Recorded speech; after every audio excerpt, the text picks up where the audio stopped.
water is warm. And with that password, very nice, Alex, you now have full access to this very fine radio program for the next 3 hours. Not 2, not 3, not 4. Thank you, LeBron. Appreciate it. No matter how you listen in, Fox Sports Radio, foxsportsradio.com, the iHeartRadio app, Sirius XM Channel 83. Wow. And now, live Do it live. on YouTube. Do it live. I'll write it and we'll do it live. Do it. Thank you, Bill. Appreciate it. Say my name. Rob Parker. Say his name. Keith McPherson. Oh, yeah. And we are indeed the odd couple on a Trash Talking Tuesday. And guess what? You'll need our phone number because we are, without question, the most listener-friendly national sports talk radio show on the planet. At least when people are still awake. Sorry about that, Ben. That's right. Write it down. Commit it to memory. 877-99 on Fox. For you laymen out there who can't figure out the letters and the numbers, it's not trigonometry. 877-996-6369. And if you hear feedback when you call in on the line, it's your own fault. It means just one thing. You forgot to turn down the radio. And if you call in here and have a problem with what we say to you, tough. Because Well, I'm talking to you the way I want to talk to you. Do you have a problem? Turn off your station. with all that said, always remember. The Odd Couple was filmed in front of a live audience. We do, Petey. Yeah. There you go. Let's go. Yay. Big show. Let me welcome in my co-host for the day, Mr. Keith McPherson. Keith, what's happening? Welcome in. What's up from the New York East Coast side? How y'all feeling over there in L.A.? Always good. A little, overcast. A little, right? A little acea frio. Yeah. A little cold. For Cinco de Mayo? On a Yes. Taco Tuesday? No mames. Just a little bit. Yeah. It's still all relatively speaking, but yes. So are you ready to go? We got so much to get to. And always a pleasure to have you filling in, my man. Appreciate you. Yeah, it's a regular thing now. I feel like a veteran now. This is a regular occurrence 5 times in 2 months. There you go. And who knows? Maybe you'll come into L.A. one day and hang out with us. That'll be cool, too. So That'd be nice. no doubt about it. All right. Dinner on Rob when you come too, right? That's right. Yeah. I do have Make the reservation. I do have a 2-for-1 coupon, I'm so there. we'll be good, I'm with whatever. Yeah. I'm easy to please. It's all right. If it doesn't matter if you're getting fed, right? What do you care if I have a coupon or not, right? I used to always say Yeah. that to my dates. What do you care? You getting a free meal. What if I'm paying it or if I'm not paying for it? Rob, just know if it's you, I'm getting it to go too. There you go. Always. All right. Hey, it is a Trash Talking Tuesday, and we got a lot to get to. NBA playoffs are underway. Baseball's going on. A lot of stuff to talk about. But let's welcome in first Keith, the Odd Couple crew, because we wouldn't be able to do this fine radio program without him. Rob G is our producer. Bud Mexican is...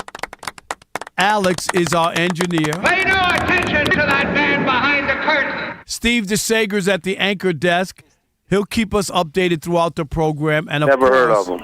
Never heard of him. Never heard of him. Elijah is our social media guru. All right, hey, let's start with the NBA playoffs. You're in New York. The Knicks did their thing. They flexed their muscles, Rob G. It was a pretty ugly game if you're the Philadelphia 76ers. Yeah, it was a record-setting performance there by the New York Knickerbockers. They've won their last 4 games, Rob. I don't know if you saw this. By a combined 125 points. Can you say fluke? I'm sorry. Fluke? I don't. Maybe by 25 it's a fluke. 125 sounds like a trend to me. And that's not it. They blew the doors off of the Philadelphia 76ers. They won by 39 points. They have just been running roughshod the last 3 games there against Atlanta. Game 1 here against Philadelphia. It's all coming up orange and blue right now in the NBA. But Keith, I know you want to trash the Sixers, so I'm gonna let you take the floor because we got something to talk about. Yeah, Philly did all that talking, right? They came back. They knocked off big, bad Boston, but they weren't big and bad. Again, another series ends for Boston, and Tatum is not on the floor. But the Sixers fans, they acted like they wanted this smoke with the Knicks going back to 2024.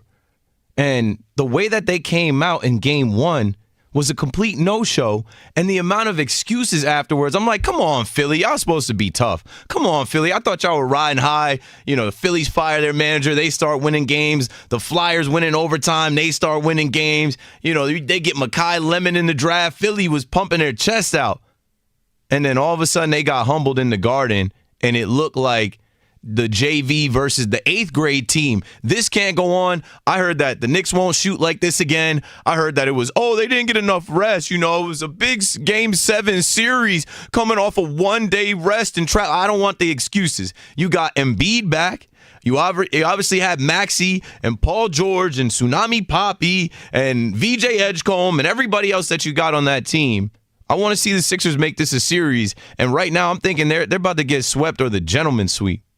There you go. Always being a prisoner of the moment. That's what you young guys do.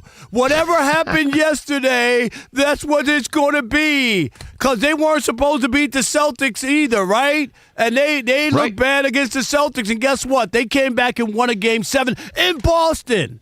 And you think one game in New York against these Knicks, who last year when they beat the Celtics, everybody penciled them in to the NBA final. All they got to do is beat Indiana. They were up by 20 with 4 minutes to go. No, they were up by 14 with 2.5 minutes to go against Indiana in Game 1. And guess what? They lost that series. They have a new coach because they couldn't get it done last year. It's the same crew that choked it down against the Pacers, and now you're ready to usher them in. It was just a week ago, Keith, that people they were got saying, a new coach. No, what can Brown do for you? Right now, Mike Brown is looking good. Right now, that offense, that defense. When they were struggling against the Hawks, they hate each other. Yeah, but they're not going to lose back-to-back one-point games again. Like those games, they could have swept the Hawks. They don't really like each other. You got to trade Cat at the end of the season. You know how it is in New York. That's There's a lot of overreaction. Look at the team. Everybody from Brunson to Cat to Mitch to OG to Mikal to Josh Hart, they were all clicking. And they've done this now 3 games in a row. Yeah, but that doesn't make a series. It doesn't. One game. This is a new series. It's one game. It's setting a tone, Rob. Listen, when they go down to Philadelphia, they run that building. No, they all take they got over to do that is building. win one game in New York, and you get what you wanted. And my point is, don't count out the Sixers. Don't do it. Don't do it, Keith. It's going to be a series. I want a 7-game series. You already know what the Knicks are, and the Sixers showed me something. Coming back in that Boston series down 3-1, winning Game 7 in Boston. Do not poo-poo Philadelphia. Do not poo-poo a team and where Paul George is a third option. It's actually great. They're not relying on him, and guess what? He's played great. Embiid is Embiid going to make it to 6-7 games? Yeah, how many games Embiid going to play? This is typical of, they lost, the series is over. It's a 7-game series for a reason. It ain't a 1-game series. If that was the case, the Knicks would have won 40 championships by now. I'm never going to bet on the Knicks. You know when I'll believe in the Knicks? When they're in the championship and there's 3 minutes left to go in the first quarter and they're actually in the NBA championship.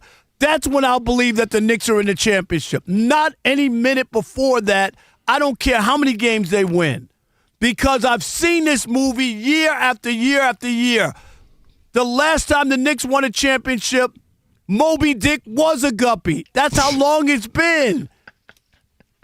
Listen, I'm not talking championship, and I ain't no Knicks fan, but they're going to beat the Sixers. The Sixers always get to the semifinals and fold. Let's see how long Embiid can even play. He's going to be hobbled. He was even talking after the game like, I guess we got to get physical. I guess we got to play that kind of game too. Okay, play it then. We remember what he did to Mitch Robinson 2 years ago, grabbing his ankle. Like, I'm telling you, Rob, if they leave 2-0. If the Knicks leave and go down to Philadelphia, the city of brotherly love, 2-0, the Knicks fans are going to go down there and take over that building. It's going to get ugly fast.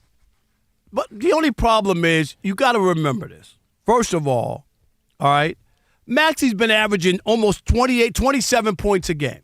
He's going to bounce back. He's that good. And number 2, Nick Nurse pulled the starters right in the third quarter. It was obviously... And he knew his team had heavy legs. They had played 7 games in the first round. And he was smart. we're not going to win this game. Put the reserves in. We'll be ready for game 2. And a series doesn't start in the NBA until a road team wins. So the Knicks winning at the Garden doesn't mean a series is over. Go to Philadelphia, win game 3, then maybe if you hold court at home. But all the Sixers have to do is steal one game. They're battle-tested. They knocked off the Celtics. They were down. Everybody and their uncle counted out the 76ers. I'm not one of those guys. I've seen it before. The Knicks aren't from New York. They're from Missouri, the show me state. They got to show me before I buy into this ragtag group that hasn't been able to get to where they wanted. This was supposed to be their year. All right, everybody's injured. Everybody's banged up. The Pacers, the Celtics. Oh, the Knicks are going to the championship. Is it not looking like it could be the Knicks' year to get to the finals? All year, though, they didn't play like that. And this is my point. That doesn't matter. Yeah, we're talking about right now. We're talking about right now, Rob. They're 8-point favorites in game 2. That's just Which Vegas. way do you want it? You want it to be the Brunson burner or you want the Bodega Cat? I'm telling you, I was at game 1 of the Hawks series. I thought for sure they were gentlemen sweeping them. And they lost back-to-back games by 1 point. They're not losing back-to-back games by 1 point. They might not lose a game to the Sixers. Oh, yeah. Because that was on them. That was on Brunson. You don't believe, Keith, for 1 minute that they're sweeping the 76ers. Because I'll bet you 20 wings and a tall one, okay? I'm going to say gentleman sweep, but really 6 because you know that they're going to protect home court, and I do expect Tyrese Maxey to bounce back. But the way that the Knicks have clicked in the last 3 games, something has changed. And when I was looking at the matchup, bad basketball on the other side, and they had a stinker. Don't lump in the 76ers with the Hawks. Don't lump them in. That's not the same. They look like the Hawks in game 1. It would be like saying, oh, yeah, the Pistons are going to win the NBA championship because they came back against a Orlando Magic team that missed 27 straight shots and had their second-best player hurt. That's not how you gauge it. It was one game. They won the game. I tip my cap. But one game does not make a series, and you need to stop with that. This is where the difference between you young guys who are prisoners of the moment. That's what you do. Everything is great. Whatever it happened yesterday. They don't play until tomorrow night. So all I can go off of is their last 3 games. They dismantled the Hawks where you turned the game off at halftime in the elimination game, and it was the same damn thing for game 1 against the Sixers. So what I'm saying is this is a snowball effect. They are steamrolling teams now. They are playing the best in the playoffs, and if they are rested, they were the first team in the East to advance, healthy, connected under Mike Brown, I don't see this train stopping, and I don't see a flopping, limping Joel Embiid turning it on. Against whom? I don't see VJ Edgecombe, a rookie, turning it on. Maxey, I'll give you, because I seen Maxey ball against him 2 years ago. We know what type of time he's on. Is Paul George going to be heroic? Maybe. I just think the Knicks have enough depth. They have enough experience as a team. Like this is Knicks in 5 or 6. I don't think it's going 7. I don't expect a sweep, and I give you that game 1. Don't believe just game 1. But, are they looking like they can stop the Knicks? The Knicks are the only team that's going to stop the Knicks in the East is looking like. Maybe the Pistons. I don't want to get ahead of myself. But I was impressed with game 1. I was impressed with game 6 and 5 against the Hawks. I'm not no Knicks fan. I'm surrounded by Knicks fans. They're surrounding the whole 7th Ave. They're going to have to shut that down. J.R. Smith was out there getting trampled. It's getting crazy in the city. These Knicks fans are going to burn the city down if they get to the finals. All right, 877-99 on Fox, 877-996-6369. Is it a foregone conclusion that the Knicks will be in the Eastern Conference Finals? Keith says yes. I say no way, no how. What do you say? 877-99 on Fox. It is the Odd Couple where we deliver insight, not noise, right here on Fox Sports Radio on a Trash Talking Tuesday. Stick and stay. Unless by chance you got something negative to say in the US of A. Who, me?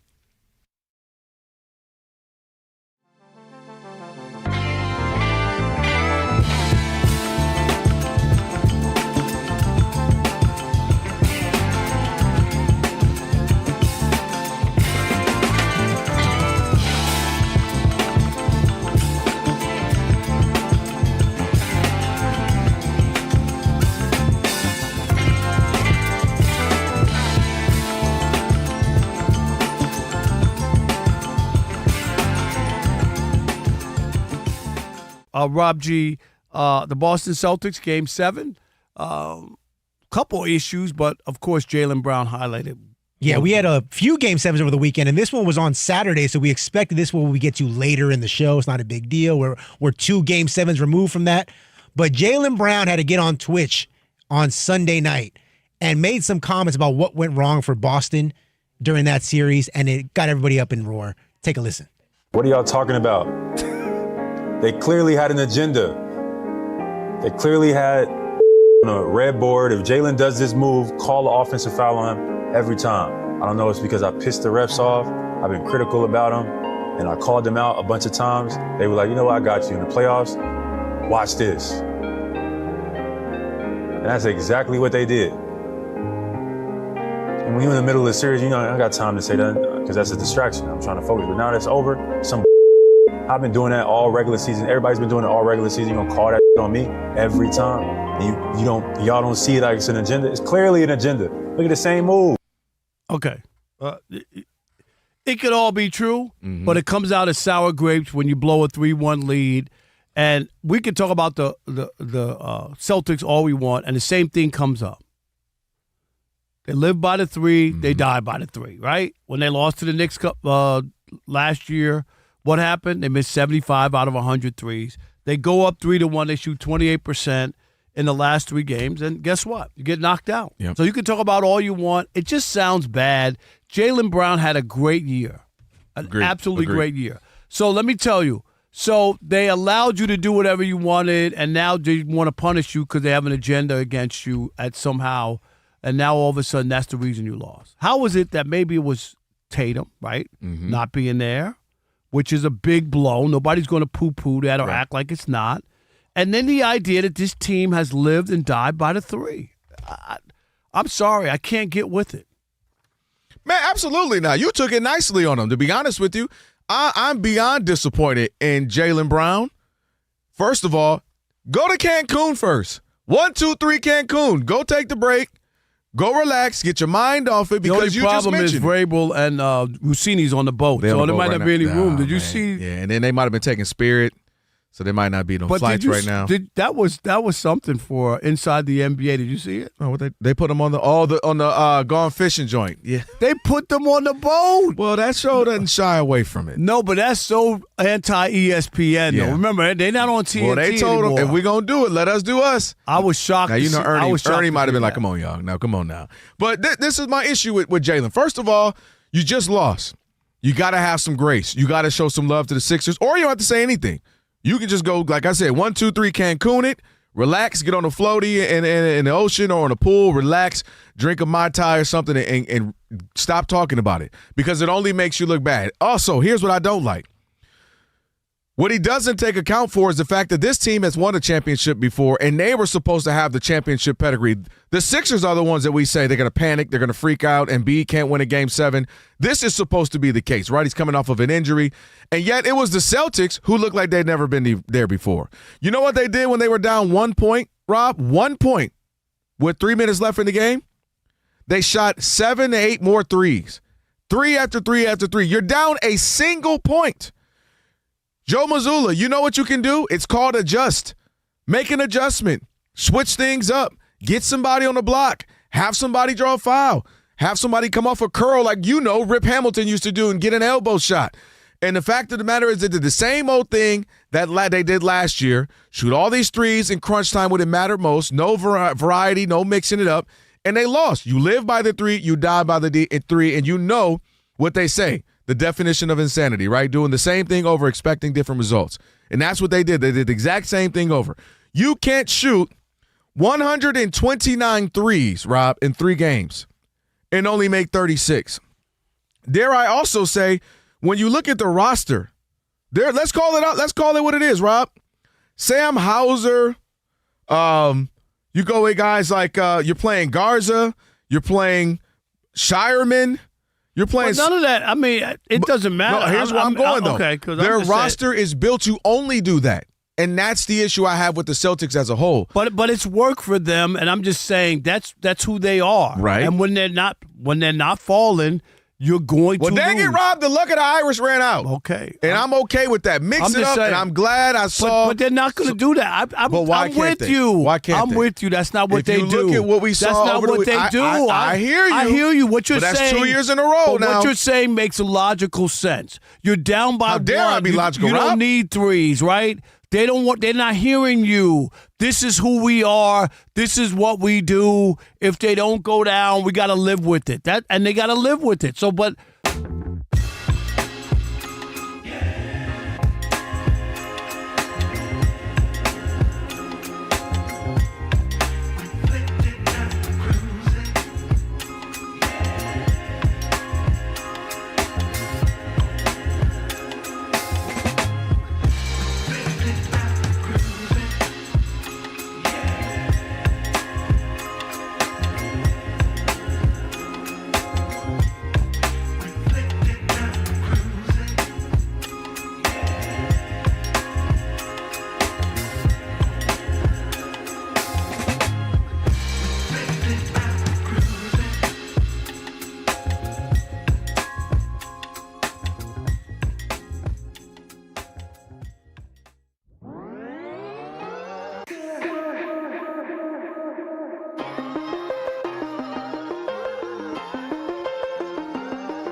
It is the Odd Couple on a Trash Talking Tuesday. Rob Parker, Keith McPherson, in for Kelvin Washington. And at the University of Maryland Global Campus, you can choose from more than 65 graduate online degrees and certificates, including their MBA program now with 10 specializations. No application fees through June 1st. Visit umgc.edu. 877-99 on Fox is our telephone number. We're talking about the Knicks and the Sixers. Keith is convinced the series is over.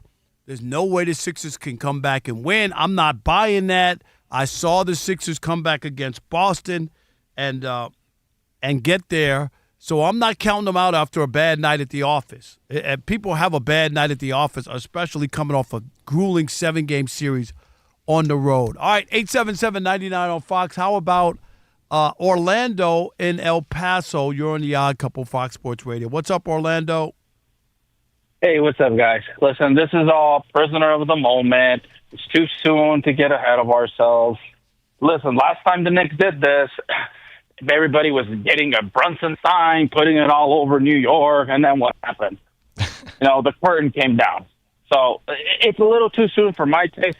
I've seen a lot of results from the Sixers, especially coming back against Boston. So we just got to see. Now, if somebody wins the road game here on someone's home court, now we got a series. So hopefully let's just come to us. I like to watch good basketball. Thanks, guys. All right, appreciate it, Keith. He made the point. Why can't you buy into this? This is how basketball's played. One game doesn't make a series, and you got once a road team wins, then you go, okay, like there's something happening here. I mean, last time, I don't know, if we're talking about the Pacers beating the Knicks game 1 in the Eastern Conference Finals, that's one thing.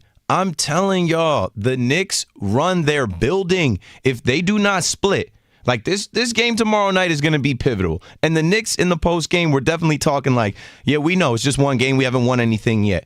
But I'm telling you, there's no home court advantage for Philly, and they're not facing Boston. There's a lot of different looks and weapons and ways that the Knicks can get at you offensively and defensively.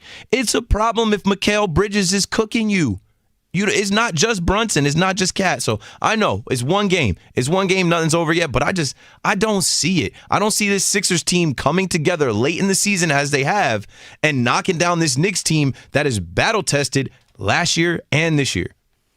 Yeah, I don't know. I just think the Knicks have a history of not getting it done, crumbling when you think they have an easy path. I think that's my stop, is that we've seen this movie before, right? They were throttling the Pacers until the final 2 minutes and 30 seconds at home, and then choked down a colossal game which tipped that series. Would you agree with that? I mean, that was colossal. Yeah. So you beat the 76ers, you beat the snot out of them in game 1. If the Sixers win game 2, you don't feel the same way. That's how quickly it can change, Keith. If the Sixers come back, put together a dominant performance, and Cat and Brunson Burner fades out or whatever and plays hero ball like they do sometimes when they lose, and they play hero ball, then all of a sudden you go into Philadelphia, and Philadelphia's gotten the job done, which is 1-1, right? Which is 1-1. So I think when you look at that, it's hard for me to just buy into the Knicks because they have one dominant performance. And I get you want to look at the Hawks game Hawks and series. put it together. I'm giving them 3 in a row. Okay, but 3 dominant games in a row in the playoffs. Yeah, but the Hawks, that was an anomaly. Teams don't play like that or shoot like that. That'll never happen again. That was one of those games that just happened, and you look at it and you just leave it over there. It's like the Pistons game with the Magic missing. What were they? 1 for 20 in the fourth quarter. When is that? When is that ever going to happen? When is that going to happen? Never an anomaly, never going to happen. The Celtics just shot terribly again, missed 100 threes, right? I'm hearing that from Sixers fans. Oh, the Knicks aren't going to shoot like they shot in game 1 again. They might. Perhaps in their own building they could run it back. I'm like, why are we acting like this can't happen? It can't happen again. All right, 8-7. All right, it just can't happen. I'm not buying into it. All right, we got plenty of stuff coming up here on the Odd Couple on the Trash Talking Tuesday. Ephraim Salam, he'll talk some NFL and some other stuff. He's into basketball as well. We'll do that and much more. But first, let's get you caught up with Mr. Steve DeSager. Hello, we got a couple of second-round openers again in the NBA playoffs tonight. Underway at Detroit, the Pistons lead late first quarter, 25-14 against the Cleveland Cavaliers, who are shooting just 38% from the floor. Lakers are at Oklahoma City in just over an hour. On Wednesday, Philadelphia's at New York again. 76ers coach Nick Nurse was away from the team today to be at his brother's funeral. Puerto Rico, former basketball star Jose Ortiz died at age 62 of cancer. He's a former Pac-10 Player of the Year, was a 1987 first-round choice of Utah. In the NHL, in a half an hour or so, a Game 2 of the second-round series with Colorado hosting Minnesota. They're just finishing up the NHL Draft Lottery. The NHL Draft is in late June. Toronto has won the lottery and will select first. It was a top 5 protected pick from Boston. Selecting number 2 overall will be San Jose. The NFL Referees Union is due to vote on a new labor contract Thursday. Wide receiver Stephon Diggs was found not guilty of assault. He was cut by the Patriots in March. Seattle signed veteran defensive end Dante Fowler. The Giants reportedly gave defensive tackle DJ Reader a 2-year deal. Arsenal advanced to the Champions League final. The other semi on Wednesday has Paris Saint-Germain at Bayern Munich. A reminder, NASCAR's on FS1 again the next 2 Sundays. From Watkins Glen this Sunday, 3 p.m. Eastern Time. To Major League Baseball, the Phillies have taken a 1-0 lead on the A's. They're in the bottom of the third. Bryce Harper a homer. He homered last night in a 1-0 win. Orioles are tied at Miami, 3-3 in the third. The O's got 3 in the first inning off Marlins starter Sandy Alcantara. Red Sox lead now 5-2 at Detroit in the top of the third against Framber Valdez, who has, had shoddy defense behind him again in the infield. Only 2 of the 5 runs are earned at this point. Toronto a 2-1 leader at Tampa Bay in the bottom of the third. Twins lead 2-1 at the Nationals, bottom of the third. And the Rangers are shutting out the Yankees already, 3-0, bottom of the first. And Jacob deGrom on the mound. Back to you. All right, Steve, thank you. Appreciate it. It is the Odd Couple. Fox Sports Radio, Rob Parker, Keith McPherson in for Kelvin Washington. And let's welcome in Mr. Ephraim Salam, of course, former NFL offensive lineman, Fox Sports Radio weekend host as well. He sounds sexy. There you go. Ephraim, say hi to Keith. How are you? What up, Keith? What's going on, brothers? All good. Yo. Yes, all good. Hey, Ephraim, let's start with some basketball first, real quick, and then we can do some NFL as well. We don't have to do NFL. We can just stick basketball. Okay, we could do basketball. Okay. We just started with. Let's start with the Knicks and the Sixers. And Keith is convinced the Knicks are going to the finals. They won game one. I know I'm not there. Laughed. I'm not there with one game. I know how this plays out. Where are you on this? Because I've just seen this movie too many times with the Knicks. Well, look, the thing I was excited about was actually watching what was supposed to be a matchup of bigs, right? You got Karl Anthony Towns, you got Joel Embiid, both consider themselves stretch five. So I was interested in seeing, who was going to dominate and impose themselves on the opposing opponent physically. And obviously Karl Anthony Towns came out on top with that. And look, I knew that it would kind of be lopsided.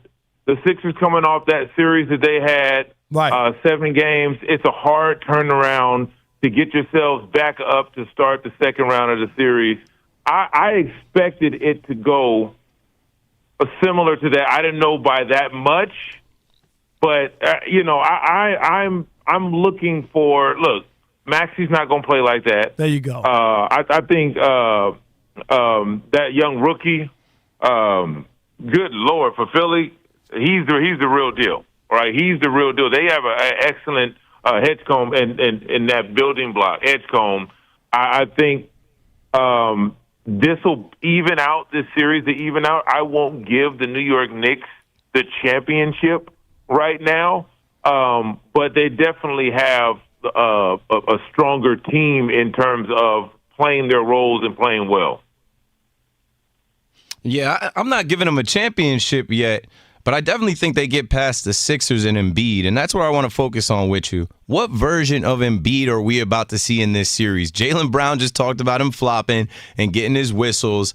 He's always hurt. He's always on the ground. I feel like the only way we see the Sixers come back and compete is if Embiid takes over, because he can be unstoppable at times, but I really don't think that he's going to be able to do that. What are your thoughts on Embiid and his impact in this series? And I feel I share some of those same sentiments Jaylen Brown had. Like, on my group text, I was like, I can't take it. You can't be that big and that strong and fall that much. There's a reason why he's always getting banged up. He's on the ground far too much to be that big. You can't shoot a fadeaway jump shot from the free throw line and end up on the ground. You can't get the ball in the post last series and Derek White guarding you, and you turn around, you throw the ball up, and you end up on the ground. Like, at that size, you can't play like that. And as long as Joel Embiid is looking for the foul and not powering through it, they're not going to go far. And you look at his numbers, the first half of those games where he had explosions, he was shooting threes. I mean, Joe, if you look at his numbers, before that game yesterday against the Knicks, he was shooting 15% from three. He was 3 for 20. Like that, I don't need that. I don't need a trail three from you. He never rolls to the basket. He's a pick and pop big when no one was on the court that could guard him down low. And as long as he has that mentality, he's not going to match Karl Anthony Towns' force or Robinson's force down low. He doesn't want any part of the down low game, and that's a shame. Our guest is Ephraim Salaam, of course, former NFL offensive lineman, Fox Sports Radio weekend host here. Of course, I wanted to ask you about my favorite player right now, and we're talking about Wemby. Are you, when it comes to Wemby, can we say that you would like to see him play big sometimes? You know what I mean? Like, and not settle for just shooting from the perimeter. Like, I know how good he is, but last night was one of those examples where you said, "Can you play big?" I'll tell you this. Now, last night he was 2 from 8, I think, from 3-point land. He was shooting 70% from anywhere inside the 3-point line, but he took 8 threes. As long as Victor Wembanyama is taking 8 or more threes, you're not going to win. You're not going to win because you take away 2 things. You take him away from the basket for rebounds and easy putbacks. Right. And you're making someone who's unguardable take shots that you can get from anybody. A good friend of mine, really good friend, who won a championship in the NBA, Glenn Big Baby Davis, we were talking about Victor Wembanyama and his abilities, and he said something that resonated with me. Glenn told me something that resonated with me that I'd like to see Wembanyama do. Easy shots. Make the game easy. Yes, we know you can bring the ball up the court. You can go tween, step back, three. You got all the moves. But at 7'5", you don't need all the moves. If he can simplify his game and just pick you apart with the easy but high post, no one can block your shot. He'll shoot 80% from there. Even if he got down into the low post, he'd shoot 85% down there. No one can block your shots.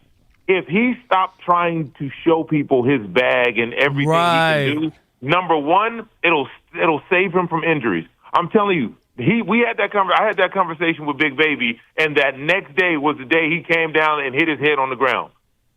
Right? Like, you have to at that size, the game should be as easy as possible. The reason Kareem scored so many points is he had a shot that no one could stop. Victor Wembanyama has that.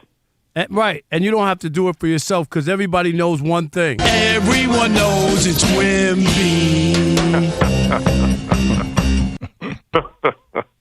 No doubt. But you get what I'm saying? No, I'm with you. I'm with you. I get it. Like it's easy. That's why he's so unbelievable. He can do all these big things, but sometimes keep it simple in certain situations. Go ahead, Keith. You got somebody? And anything else on the NBA, or should we go? Go ahead. Timberwolves, Ant-Man. I just look at the Timberwolves as a more experienced team. They got the coaching edge, and I feel like they got more dogs on their team. Like, I know it's only game one again. We're not giving them the series, but can we talk about Ant-Man, his impact? I feel like, he came out like WWE, like they didn't know he was going to play. It's like, is that Ant-Man's music? And having that guy, having that dog, that killer instinct, that superstar, I think that's going to go a long way for them. What do you think about Ant-Man and his impact versus Wemby and the Spurs in this series? Look, we expect that from Ant. Whether he was going to play or not, I'm glad he came out and came off the bench and played. He gave 18 points. He played some big minutes. He had, down the stretch, he almost gave that game away, right? So he's got to be better there down the stretch. But in that series, I think the biggest part of this series, and has been in the playoffs of Minnesota, is the Stifle Tower, right? Rudy Gobert. I think I like that. He's the only person in the league that Wemby has to really try to shoot over and around. And it makes sense why Wemby was taking so many threes. And then when you take him out and he has to guard Naz Reid, like, he's a real stretch five. Like, he would rather shoot threes than anything. So, again, it also pulls Wemby away from the paint. He had 12 blocks last night, but they got all the rebounds. They got all they got the ball, Minnesota, off of those blocks. Hey, Ephraim, because they're undersized everywhere else. One last thing, Ephraim, your team, the Lakers, and people aren't giving them a chance at all against OKC. In fact, Vegas, they're 15.5-point underdogs, which is a big number. I know LeBron probably like, well, wow, I can't even compete. Like, it's 15.5. Can they keep it close, the Lakers, or no? This is going to be. They can keep it close. Okay. They can keep it close. So they're not going to get swept? I don't think. I hope they don't get swept. Now, this is the fan me talking. I hope they don't get swept. But I'll tell you this. If the Lakers can minimize turnovers, if they can go through these games with 10 or fewer turnovers, they'll have a shot to steal a game or two against OKC. If they get upwards of 10, 12, 13, 14, 15 turnovers, it's over, brother. It's a wrap. And Ephraim, real quick, you're talking to some athletes. What's going on? You always got something brewing with your production company and movies and all that. What's happening? We have in our film company, we started Hidden Empire Sports Collective. We're focusing on sports-based IP, and we got a lot of NBA guys coming over. We have a deal with the NFL doing their career tour. But we had Glenn Big Baby Davis. He's over here working in our sports department. Trevor Reeves is over here, and Lionel Benjamin, who is he runs Paul George Elite AAU, all the teams. Okay. So we have our pulse. We have our finger on the pulse of everything sports when it comes to IP, youth basketball, all of that. We're just building this company up over here, man. We're gonna be about $1 billion company in about 24 months. All right, lend me some money. All right, I appreciate it. That sounds good. All day, man. All day. Congratulations, Mazel Tov. Thank you, Ephraim Salam. Of course, you can hear him on Fox Sports Radio on the weekends, and we appreciate him stopping in on The Odd Couple. All right, coming up next, we'll do a little Shekel City, and there's a World Cup $50,000 challenge that Keith is going to tell us about. So we'll do that and much more. It is The Odd Couple on a Trash Talking Tuesday. Rob Parker, Keith McPherson in for Kelvin Washington right here on The Odd Couple, Fox Sports Radio. Stick and stay. For more great interviews with Ephraim Salam and others with the US of A.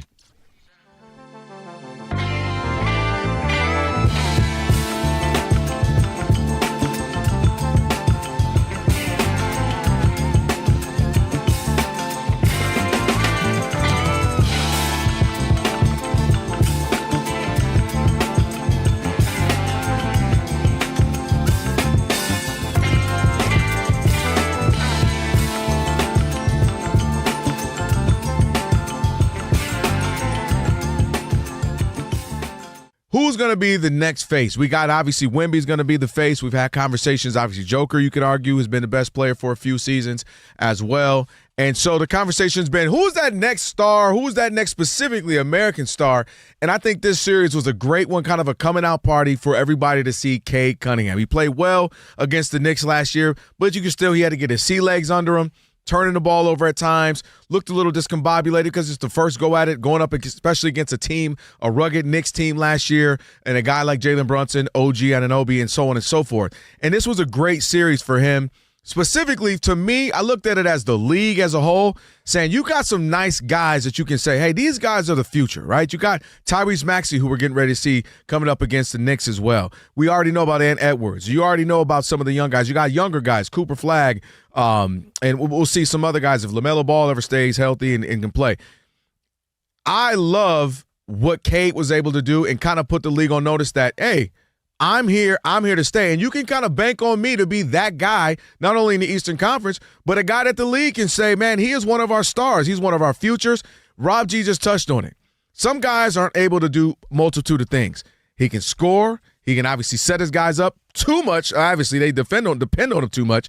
And I also love that he plays defense and he cares about defense and he cares about showing up in hard work and effort too, because you know that ultimately matters. He wants to play. He wants to be there. He wants to compete. And he's got a tough nature about him. And I just love everything he brought to this organization. He's been through, they won 17 games his first year. He was in and out of injury. They didn't win a bunch of games. And now they get to last year. They make the playoffs, look good last year, look great, number one seed this year. And then obviously struggled in the playoffs initially against the Magic and able to pull it out. But I just think it was great for the Pistons to find their guy. It's great for the league to have another young guy as you start to see the exit of your LeBrons, of your Kevin Durants, of your Steph in a few years, James Harden in another couple years, Westbrook, all those guys who the old brigade starting to phase out, and you want to have some of those stars, and specifically, again, American stars too. Cade Cunningham, to me, can be the face of this league when it comes to American basketball players. He's absolutely built for it. He has all the intangibles that you would need. To me, he's got the look. He's got the swag. He's got the game, mid-range, outside, dunk on you, play defense.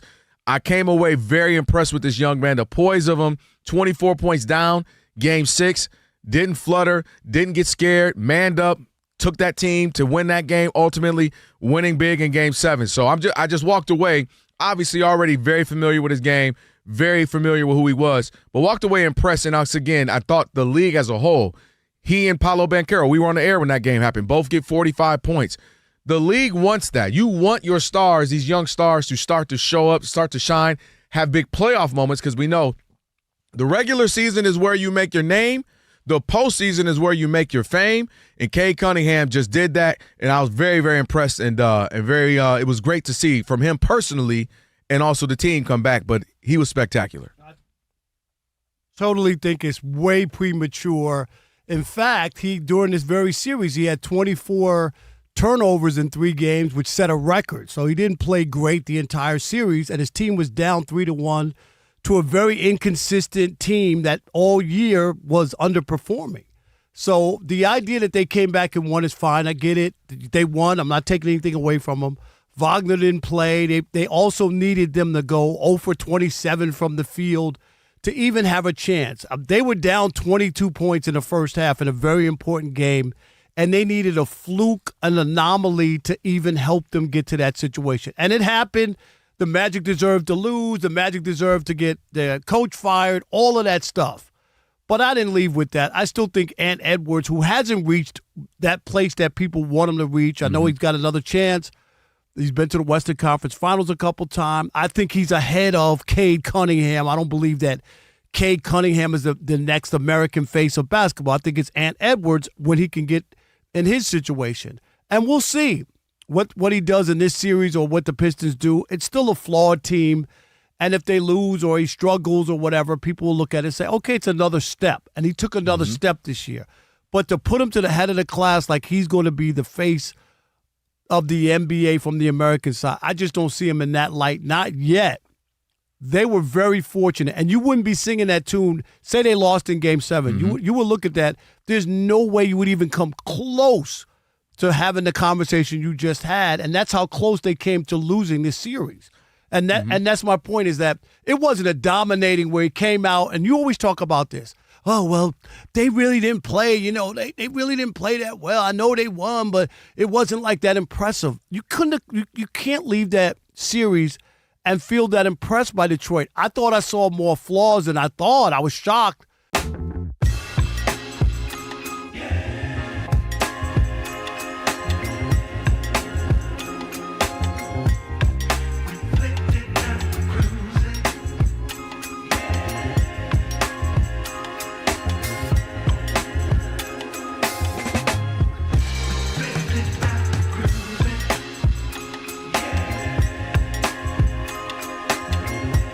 It is the Odd Couple. Fox Sports Radio, Rob Parker, Keith McPherson in for Kelvin Washington. You got a tissue for me? Absolutely. And Keith, let's start with the tire rack play of the day. The 3-2 pitch again to Judge. In the air, center field and deep. Tavares is back. He's at the track. He's out of room. It's gone. Oh, God. And on this night, appropriate to say, all rise. There you go, and that was the Tire Rack. It was the Tire Rack Play of the Day, brought to you by Tire Rack, of course, for over 40 years. Tire Rack has been helping customers find the right tires for how, what, and where they drive. Shipped fast and free, backed by free road hazard protection, with convenient installation options like mobile tire installation, TireRack.com, the way tire buying should be. Was that, what radio was that, Rob G? It didn't sound like the Yankees. Was it? Baltimore. Yeah, that had to be Baltimore, right? Mm-hmm. Yeah, that wasn't Yankees radio. Yeah, but it's it can't be Yankees. What am I thinking? Dave Sims or Susan Wallman would have been on that call, so they couldn't. Right. All right, all good. Baltimore radio. Now it's time for Shekel City. Welcome to Shekel City, the home base for Rob Parker's daily picks against the spread. All right, here we go. Did I do that? I did do that. Did I do that? Did I do that? I was 2-1 last night. 2-1. My record, no, that's good, Alex. 2-1. You're right. My record is 124-95. Keith, that's impressive. That's against the spread. 124-95. Almost 30 games over 500. Tonight, I got the Dodgers minus 1.5 against that terrible Houston Astros pitching staff. So that's going to be in Houston. Dodgers minus 1.5. I got the Angels plus 1.5. They host the White Sox in Anaheim. And I'm going to take the D-backs minus 1.5 in the desert. They're taking on the Pittsburgh Pirates. So here we go. D-backs minus 1.5. Angels plus 1.5. And the Dodgers minus 1.5. And Keith, remember this. I'm not telling you who to bet on. I'm telling you who I bet on. All right, you got something interesting going on. This is in New York and Times Square. Tell us about it. Yeah, this is a crazy opportunity for a soccer fan, a FIFA fan, a World Cup fan. One lucky fan will be chosen to watch every World Cup game from Times Square coming up this summer. The big thing is they're going to give you 50 racks, 50 grand to do this from June 6th to July 26th. So for a month and a half, all you got to do is go to Indeed.com. It's a promotion that they're doing with Indeed and Fox Sports 1, and they're looking for one lucky fan to have this dream job of watching every World Cup game live from Times Square. And it made me think, I guess they're going to do like a fishbowl type of thing, a Big Brother type of thing. And I'm like, so he's going to be sitting in a fishbowl while everybody watches. What if he has to go to the bathroom? What if he's hungry? They better have a downstairs bathroom. This is called the Chief World Cup Watcher. This role, $50,000, 104 matches, a 39-day tournament. It's going to kick off when they do Boston Red Sox versus Yankees on Fox. They're going to announce it on June 6th, and then when everything concludes July 26th, it'll be done. But to take home $50,000 for watching the World Cup, most people are going to watch it anyway. Now, That's let me crazy. ask you, if I did it, can I nap if I sleep through some of the matches, or do you have to stay awake? See, there's always a kicker. Now, I mean, my my TV would be on, but I probably would be asleep because I have no intention But you on can't, watching if the they're World Cup. paying you to be the guy and people are watching, you can't do that. Well, I was about to say, my career started in the MLB Fan Cave, and the whole premise I of the remember MLB that. Fan Cave was these 8 fans watch every pitch of every game. You can show up to the Fan Cave and watch with them, and we weren't allowed to sleep. We weren't allowed to take naps. We were allowed to leave, and that's what I was trying to figure out with this guy. Is this guy allowed to go sleep at night? Are they going to give him an apartment? Like, we had nice apartments. That was the thing they didn't say about us. We had $6,000 a month, 8 months. They took care of a lot of things. That's We had nice crazy. apartments in Soho for this stunt, this activation. That was 8 of us. What This is year one was guy. that? I remember that. I do remember That was 2014. That was Derek Jeter's final season, and that was the final season of the Fan Cave because we ruined it. Manfred came in the next year. Bud Selig was done. Right. He got rid of it. No more Fan Cave after that. But I was in the last one. Nah, that's pretty cool. This one sounds something. Rob G, you're a soccer fan, right? Would you do that? That is incredibly racist, Rob Parker. What? Because I said you like Racist. Alex is the one who played soccer. But I thought you don't like soccer. Racist. So because I'm Mexican, I like soccer, Rob? Okay. Did I say that? I did not I like bring football. I did not bring up you being Mexican in soccer. I just said to you, Alex, would you do that for $50,000? Yours. Absolutely, Rob. That's he make me feel bad. I don't watch soccer. I would do it. Thank you, Rob. What? For not classifying me as anything. I'm I not appreciate saying. I just asked. I thought Rob G was into soccer. I did. He assumed. I was guessing. And when you Might be up assume, your alley. you make an ass out of you and me. All right, hour number 2, our odd couple, right here on Fox World Sports Cup Radio. is for everybody. Stick and stay if you like quinceañeras, Rob G. We are Buzzword.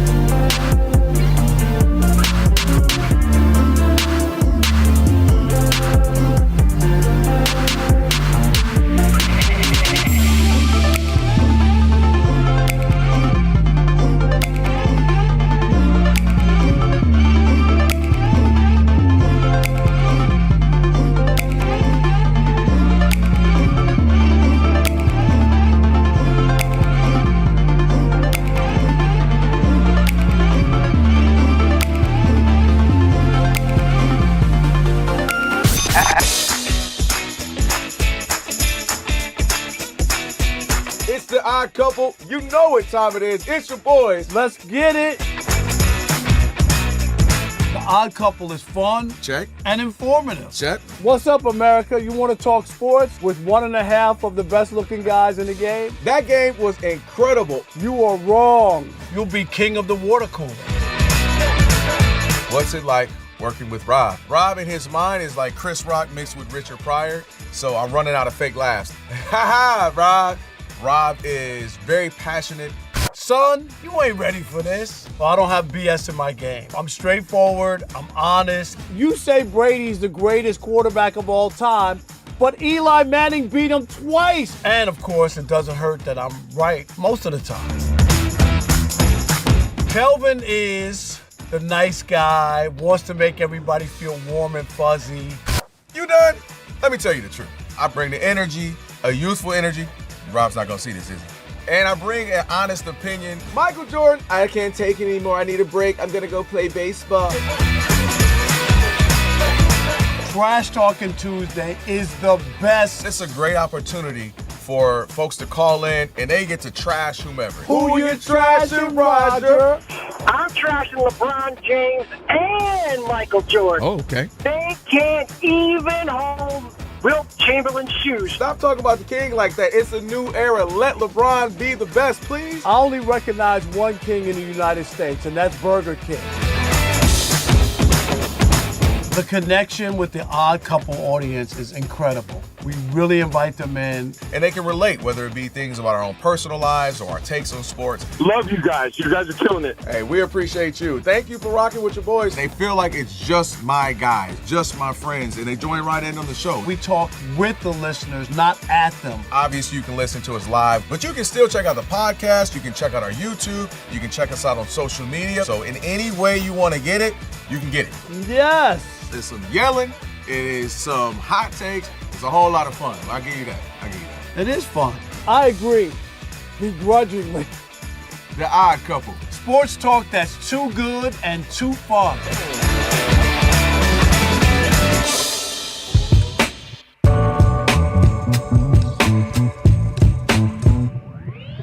I'm just trying to give you something spooky out to forget.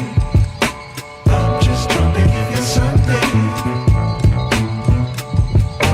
I'm just trying to give you something spooky out to forget. I'm just trying to give you something.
Detroit Tigers starting pitcher Framber Valdez has allowed 10 runs in 3+ innings, then hit a batter in the fourth and has been kicked out. Going to the bottom of the fourth, Red Sox lead at Detroit 10-2.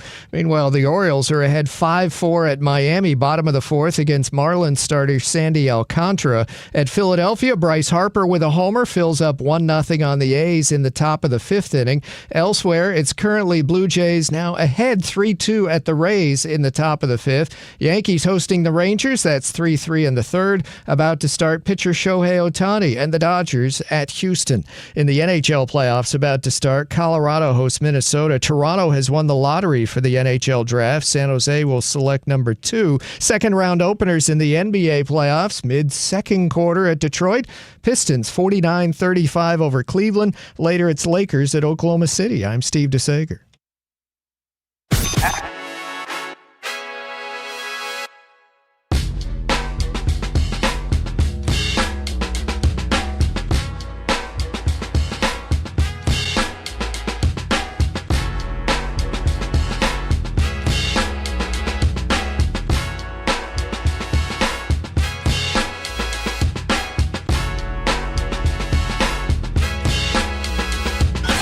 Can this sports writer and this sports fan share a radio show without driving each other crazy? Now, live from the Fox Sports Radio studios, here's Fox Sports Radio's Odd Couple, Rob Parker and Kelvin Washington. Hour number 2 here on the Odd Couple. Fox Number 2. Sports Radio, Rob Parker and Keith McPherson. And for Kelvin Washington. Kelvin will be back tomorrow. And for over 40 years, Tire Rack has been helping customers find the right tires for how, what, and where they drive. Ship fast and free, backed by free road hazard protection with convenient installation options like mobile tire installation. TireRack.com, the way tire buying should be. Also, check us out on YouTube. You can see Keith right there. If you hear his voice, you want to see what he looks like, you can check us out. Just search Odd Couple FSR on YouTube. Do it! And hit that subscribe button. That's right. And after you get that done, how about tap the thumbs up icon? You can comment away. Say, yeah, Rob trash Keith in hour number 1. Let's see if Keith could bounce back in hour number 2. Is that what you can say? Or do Nah, they that? just trashing my fit, Rob. I always know what to wear. You got to wear something to make the people talk. They trashing my fit Why? today. Because you got your name on your shirt? Yeah, they don't know what they're looking at. This is official Kith merch. This is a special edition Kith Keith shirt. So if you're watching right now, I told you in the chat, and if you're not watching right now, you go to YouTube in the chat so you can say, what's he talking about? I got to see what this shirt is. There you go. All right. It looks fine to me. I don't know what the big deal is. So again, make sure you check us out. Just go to our YouTube channel and search Odd Couple FSR on YouTube and subscribe. All right.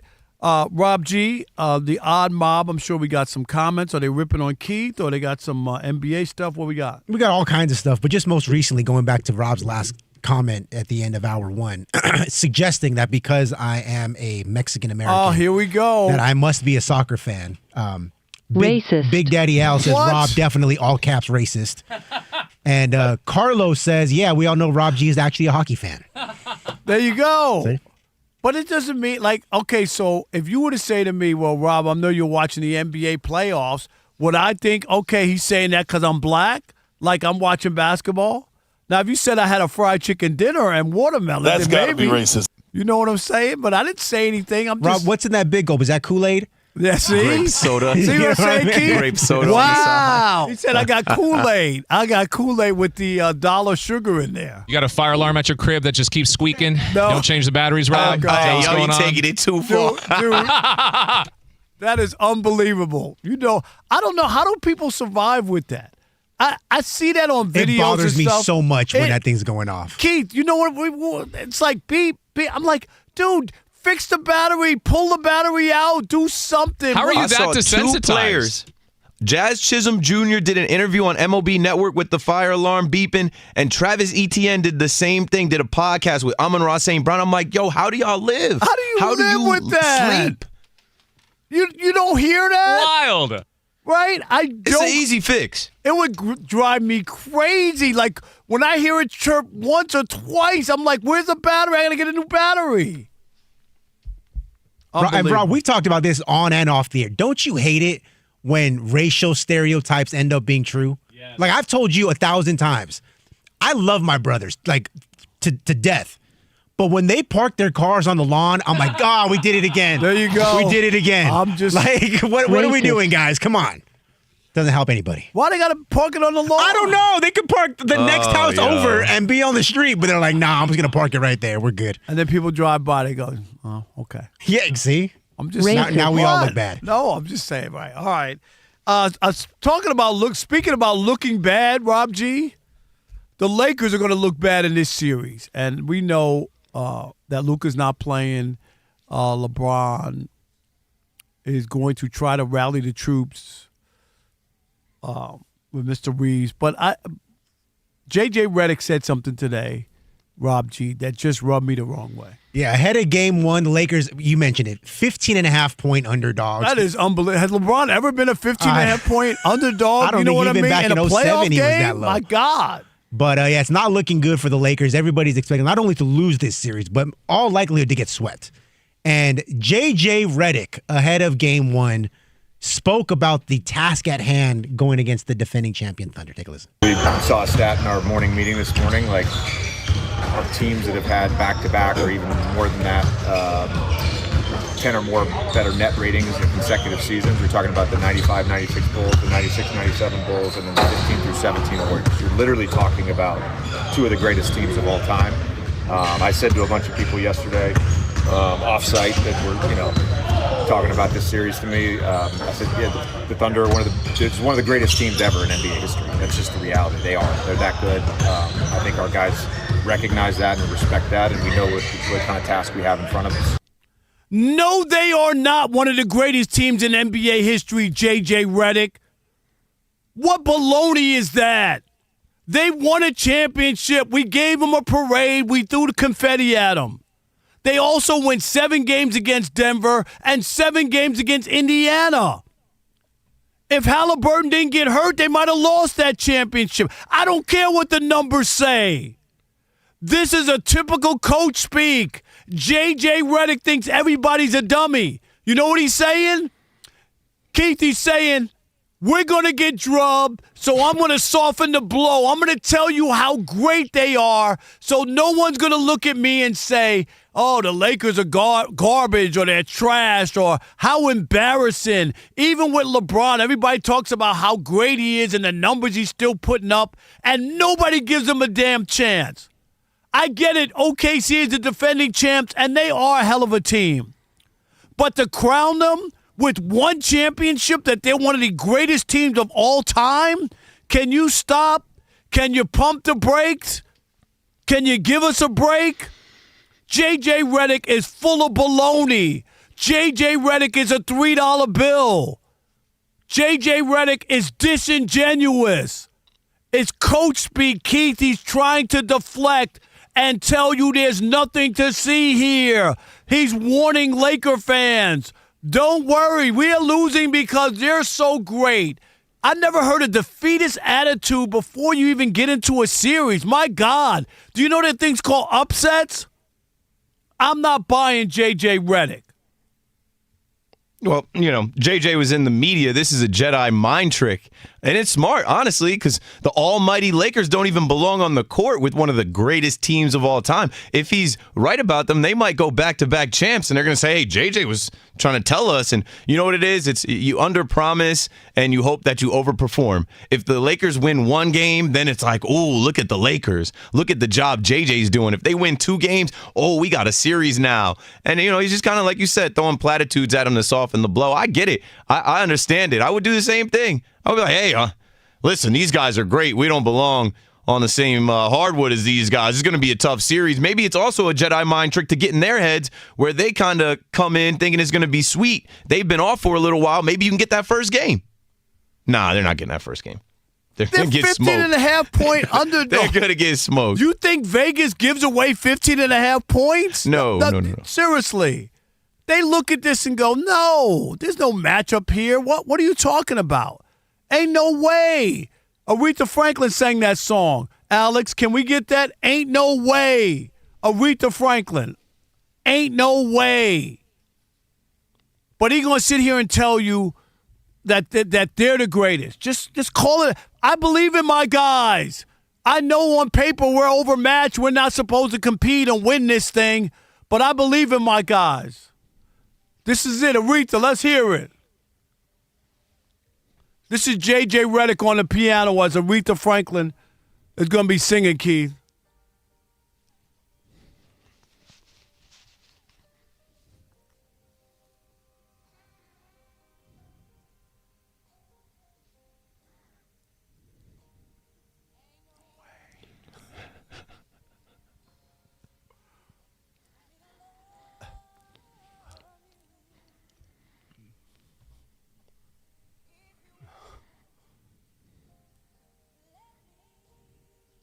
There you go. Ain't no way.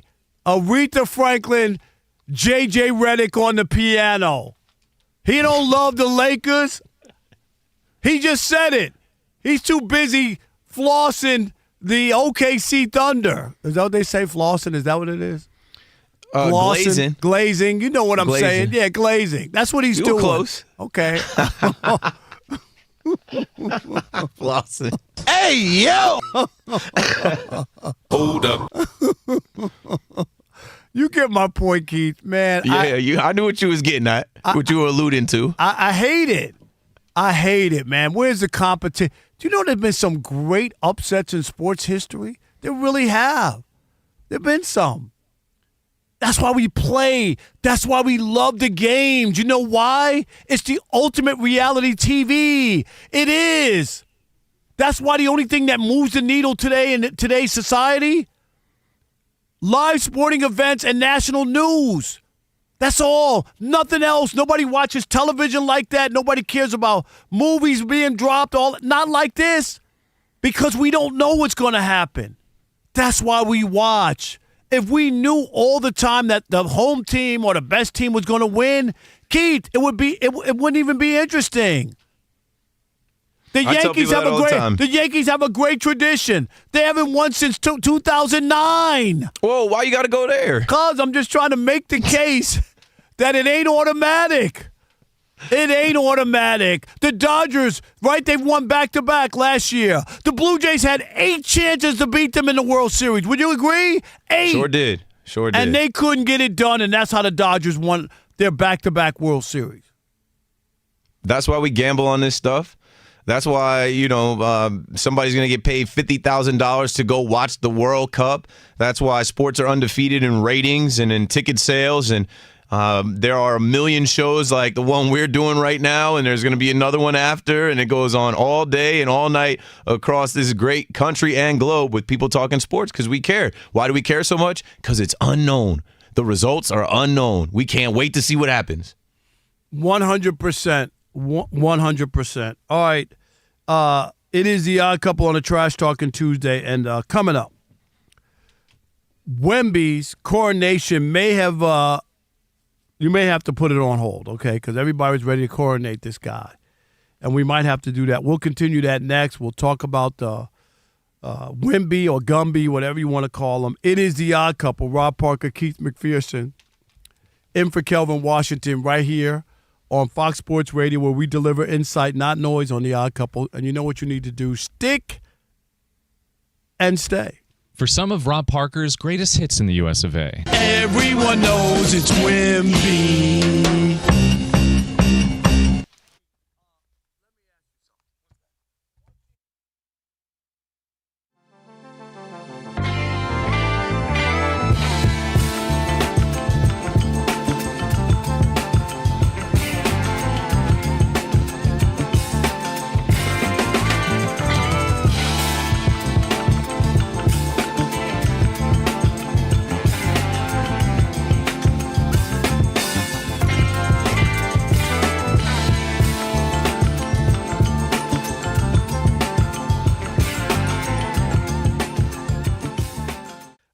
Rob G, the Rockets.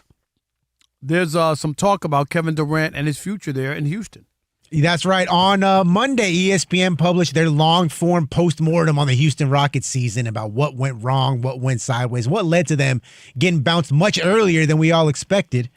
And in it, they explained that Kevin Durant and his quote-unquote moodiness played a big role into why things didn't work out the way they thought they would. They also pointed out that despite, even though we made it a big deal on our show and other shows, the whole burner account tweets was maybe not as big of a deal as you might expect, but KD's moodiness, the lack of a second veteran presence in the locker room, Fred VanVleet was hurt, Steven Adams was hurt, kind of led to them spiraling out of control, especially in that first round series against the Lakers. Having said that, however, the expectation from sources in Houston is that not only do they expect Kevin Durant to be back next year, Ime Udoka's going to be back, and all the young core is going to be back. Houston wants to run it back with KD and company in 2026. No way, no how. No, I'm not with it. Kelvin, we want to go back to our archives and talk about what I thought about KD and Houston. Mm-hmm. I wasn't buying it back then, and I'm not buying it now. Here's the problem. The burner account, the moodiness, all that. I'm buying that. But his availability, too. Didn't I talk about that? When you have an older guy, look around. Look at what's happened to him time and time again. It's always something happening, right? Yeah. There's always an injury, can't play. They needed him in the biggest spot. It just didn't work out. You think he's going to get better and healthier as you go along, or does he get worse as he ages?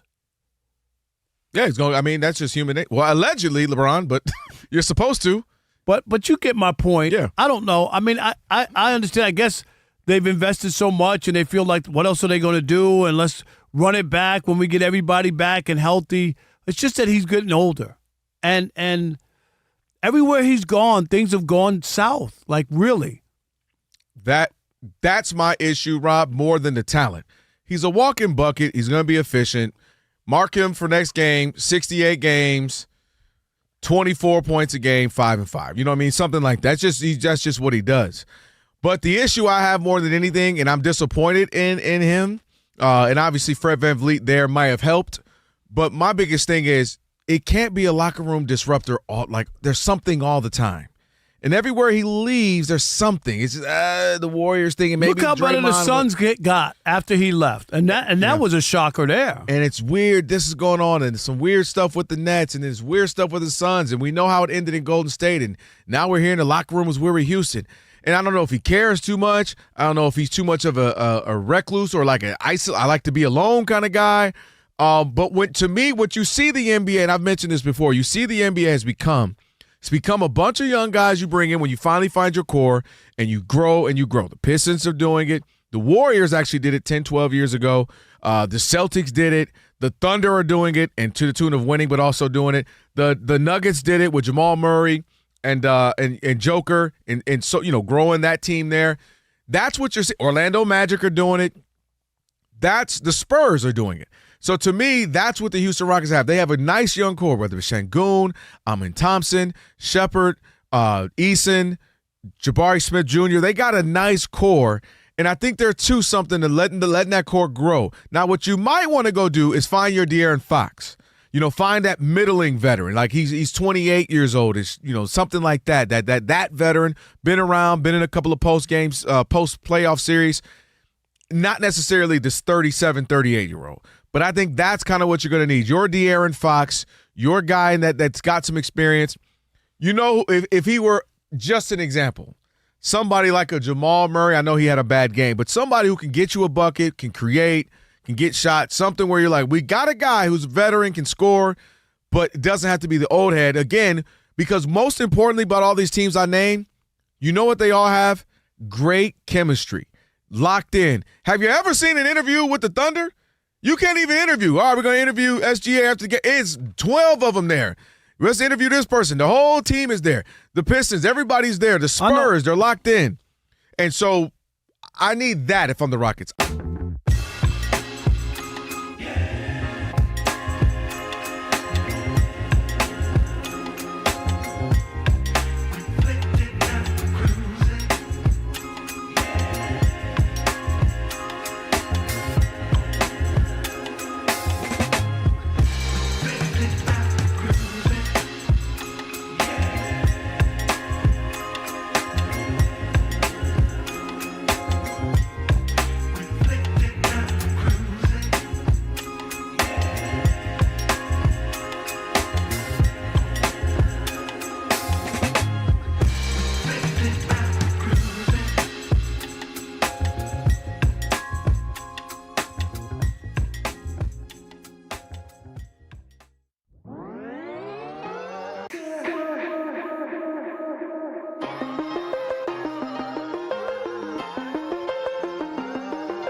It is the Odd Couple, Fox Sports Radio on a Trash Talking Tuesday, and you'll have a chance to trash anyone, anything in the world of sports coming up. You'll be able to line up pretty soon. We'll do that. And Rob Parker, Keith McPherson filling in for Kelvin Washington. And if you missed any of today's podcast, be sure to catch the podcast if you missed any of today's show. That's right. Just search Odd Couple wherever you get your podcast. Please follow the podcast. Rate it at least 5 stars because we're worth it. And provide a review. Again, just search Odd Couple wherever you get your podcast. And you'll find today's full show and a best of version posted right after we get off the air. And Keith, you are high on the Timberwolves. Again, after one game, you are all about the T-Wolves. Are they dangerous? Can they get past Wemby and those Spurs? Yeah, I got to add one game to my name. That's my one-name game. I liked what I saw. You know, I just look at the team and I look at their resilience. When you lose Dante DiVincenzo, Ayo, Slow-Mo, and everybody's ready to write you off because you're facing Nikola Jokic and a team that has won a championship. I know they didn't have Aaron Gordon, but that's a team that has been battle-tested and has gone the distance and has a multiple-time MVP. Everybody was ready to write them off and say what they could not do. And they showed a lot of grit. You know, not having Ant-Man, they went out there and guys like Julius Randle. Like, I watched a lot of Julius Randle here in New York. I'm proud of that guy. Like, he's grown up a lot, matured a lot. He's ready for the role he's in. McDaniels, they've got veterans. Mike Conley, like, that's another thing, too, about the team they're facing. They just have guys that have done it. Naz Reid, he's from around the way. Like, they just have, I think, the right mentality, the right mettle. I think they're a gritty team. I think they're locked in. I know it is just one game. They shot a little bit better than them. They rebounded a little bit better than them, and ultimately in game one they were better than them. Is that going to go the distance for a 5, 6, 7 game series? I don't know, but I was impressed with the Timberwolves coming off of what they did to end the Nuggets season and then to start in San Antonio against Wemby and the Spurs and quiet all that hype down. Yeah, I get it. And you win a game on the road. We talk about it in the playoffs. Is where people go, wow, okay. They're the real deal because we talk about the playoffs starting every time a road team wins a game, and they did it to start the whole series and the expectations for the Spurs. But again, it's one game. It's a 7-game series. Beating a team 4 times is hard, and we've seen Ant-Man and the Timberwolves the last couple of years. Right, where people were ready. I remember 2 years ago, they had them in the finals. Remember that? They didn't get it done. Last year, they couldn't get it done. Like they have a hurdle to jump over, and I'm not sure the hurdle is not too steep because Wemby's going to play better. He's not going to have that kind of – and I know he had, 12 blocks and all kinds of stuff, but didn't shoot like he could have. And they only lost by 2, and it doesn't matter if you lose by 2 or 40. They won the game. I say it all the time. Sports has a short menu. It's wins and losses. But I'm again, Minnesota's one of those teams that I have to see it happen for them. I still like the Spurs. I didn't think the Spurs were going to sweep them or anything like that. So it wasn't the idea that San Antonio wasn't going to lose any games. You know, it ain't like J.J. Redick and the Lakers where people don't expect them to be able to stay in the building with OKC. This is supposed to be a series. The Spurs are young. They got an unbelievable player in Wemby, but the Timberwolves have been knocking on the door the last couple of years. So I just expected more, not a runaway on either side. I still like the Spurs, even though they're down 1-0 in the series. Yeah, I feel like a lot of people obviously do want to see the Spurs versus OKC because the Spurs stepped to them a couple times in the regular season and beat them, right? It's the more it's what you want to see. It's the more flashy, glamorous matchup.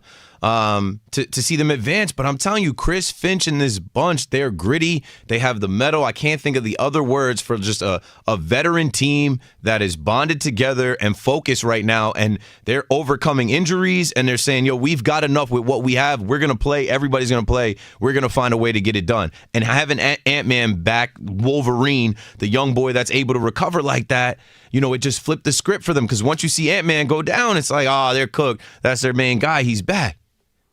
No doubt.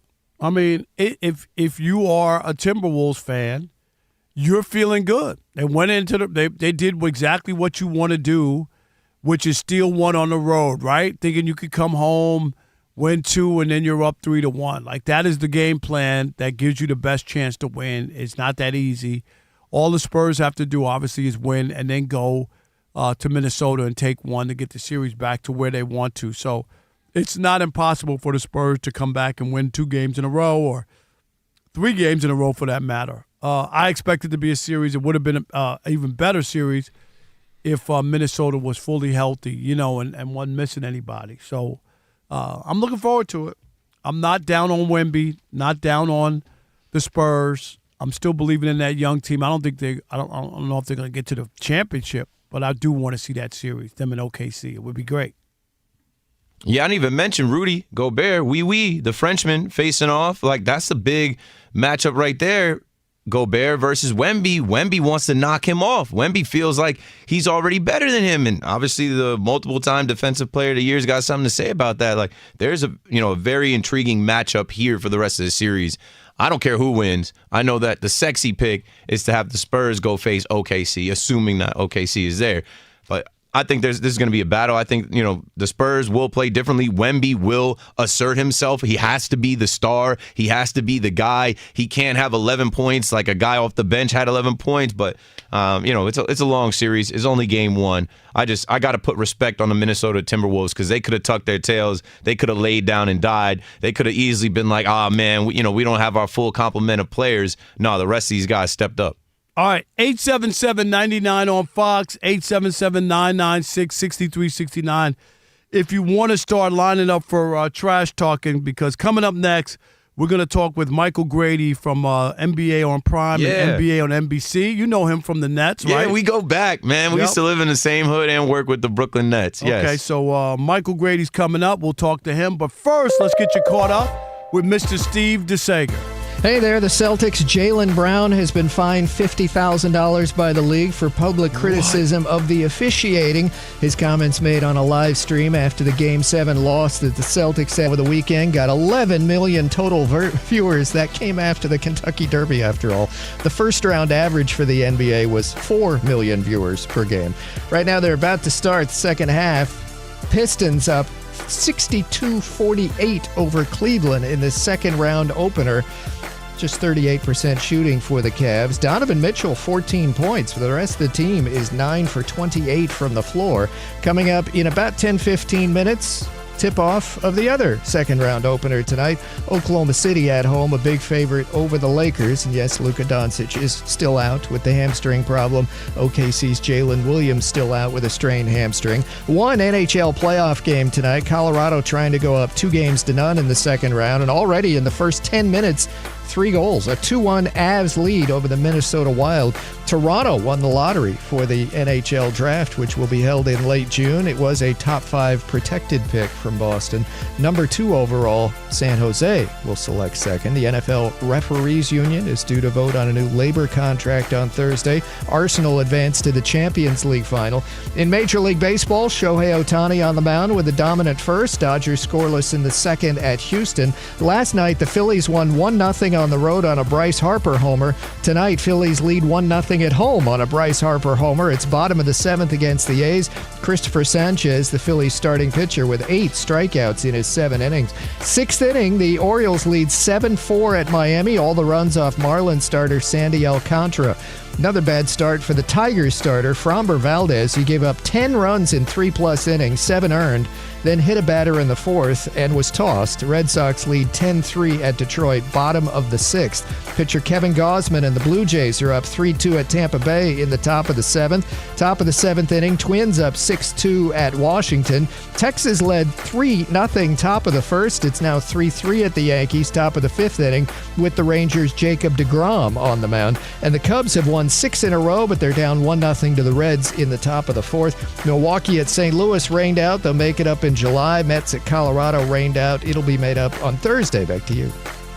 All right, Steve, thank you. It is the Odd Couple on a Trash Talking Tuesday.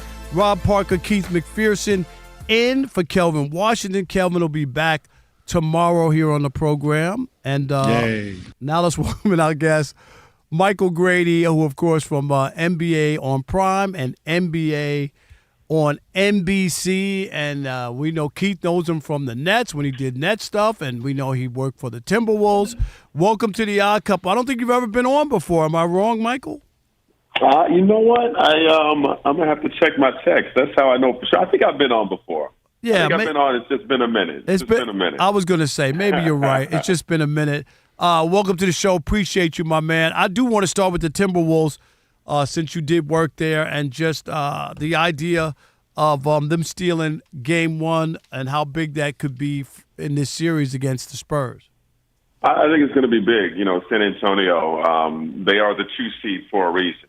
They're legit. They're an outstanding team. Victor Wembanyama is tremendous. But the one question that a lot of folks had about the San Antonio Spurs was just that of experience. It's a young, dynamic group, but there is something to be said about having gone through the postseason battles. And after getting past Portland, you know, in the opening round, a team that obviously didn't have postseason experience itself, now they're facing a Minnesota squad that's been to the Western Conference Finals 2 years in a row, that know what it's like to go through the wars and what it takes to navigate the postseason and get into a conference finals. And Minnesota's motivated to take it a step further this season. So it was big to get Game 1. And it's also big, obviously, to get Anthony Edwards back out there. I think it's remarkable. He's long been called Wolverine around the Timberwolves with the training staff and his teammates. The way his just ridiculous ability to recover in a short amount of time. That was a nasty hyperextension. So for him to come out there, give his team a boost, give him everything he had was inspiring across the board. You add that to the great coaching job by Chris Finch and the experience factor, as I said before. It was a big win for Minnesota, and now San Antonio has to make some adjustments of their own and figure things out and grow up quick. Grady, what's up, man? It's good to hear from you. Keith McPherson here in New York, filling in for Kelvin Washington. One, super proud of you. Everybody over in Nets World is proud of you. You got out of there at the right time. You got out at the right time. Timing is Brooklyn's still home. I live in Brooklyn, and so it's much love for sure. But no doubt, man. I left right as that KD, Kyrie Irving, James Harden era was coming to a close, and then I hitched my wagon to Anthony Edwards. Never would have known that it would have gone this way, and I certainly didn't expect the Nets to go the direction that they went the last few years. But it's going to look up for them. They're going to get a good pick. I like Jordy, and it's still a vibe at Barclays Center. But those are some good years, Keith. Well, here's a New York-based question for you. Julius Randle, I know you remember seeing him with the Knicks. You know, he took a lot of flack being the leader of the Knicks. He got frustrated. He was hitting MacBooks out of coaches' hands and doing the thumbs down. And, he always had like a rough go with the Knicks. It's tough. It's New York. Can you speak to his maturity? Can you speak to I feel like he's a different guy in Minnesota, and that probably was the best thing to happen to him. He's so mature now in his career after a couple different stops. Can you speak about, what you've seen in Julius Randle and the role he's playing for the Timberwolves? Yeah, Keith, it just takes time. There's a couple of things there. Number one, as you said, it's hard to be a star player in New York. It's a starved fan base that's so desperate for excellence, a deep postseason run. And I think any star player on that roster over the years has felt that pressure, has felt that whether it's the intimidation of the moment, whatever it may be, and just that pressure.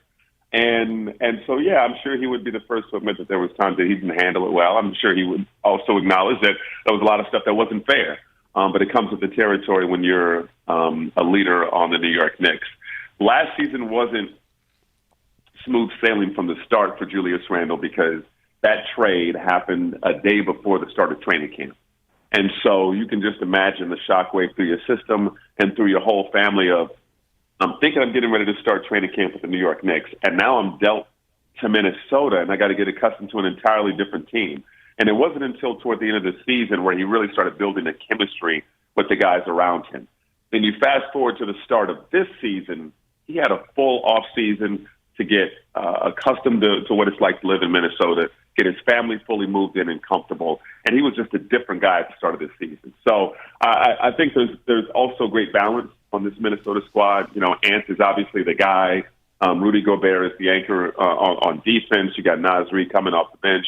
And what he's able to do with his dynamic presence, he has a much more defined role on this Minnesota squad, and a role that I think he's comfortable with, and I think he's settled in really well. So I think he's matured. I think this trade has worked out. You don't see a lot of trades where you say, oh, this is pretty even on both sides.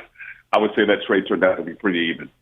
Our guest is Michael Grady, of course, NBA on Prime and NBA on NBC. Play-by-play man. I want to change gears and talk about the Lakers and OKC. Vegas is counting out the Lakers. They're 15.5-point underdogs. And we also heard J.J. Redick, of course, the Lakers coach, already crowned OKC as one of the greatest teams of all time, according to him. Do the Lakers have a shot? Is this a 4-game sweep, or what are we watching here with no Luka? Again, all respect to the Lakers. A fan of that group, a fan of JJ. They took care of business against Houston. I just really don't see very many roads that leads to a series win for the LA Lakers. Even if Luka comes back, I just really don't see it because of what JJ is alluding to. This being one of the best, better teams assembled, and they're a hungry team. They're not a squad that's satisfied. They dealt with injuries throughout the entire year, and everybody that Mark Daigneault put out on the floor just played like a rabid bunch of dogs. And it was really impressive to watch the desire, the defensive intensity, and the focus. It's easy to get satisfied after a championship. And so the way that they approached this year, even with all the injuries, to have the excellence that they had, and knowing that they need to get ready for this moment now. They're just a hungry group. They're just a really hungry group. And it's been a while since we've seen a repeat champion. I think OKC, barring an injury, is going to have every opportunity to do that this season. I don't think it'll be a sweep, Rob, but I can see a gentleman's sweep. Yeah. All right. One more, Keith. Yeah, you mentioned James Harden being in Brooklyn in that Big Three era, and we've obviously seen him go to multiple different teams, and now he's with Kenny Atkinson, who was in Brooklyn, and I know you were there, covering the Nets during that era, and Jared Allen. So I could keep bringing it back around to our Brooklyn Nets. What do you think about the Cavs? What do you think about their chances with Detroit? I like Cleveland, as you mentioned, all the connections going back to Brooklyn with Kenny and Jared Allen and guys like that, those guys on the coaching staff as well. I was really underwhelmed with how they performed against Toronto. I think the main reason that series with Toronto with 7 games was because the Raptors simply played harder than the Cavaliers.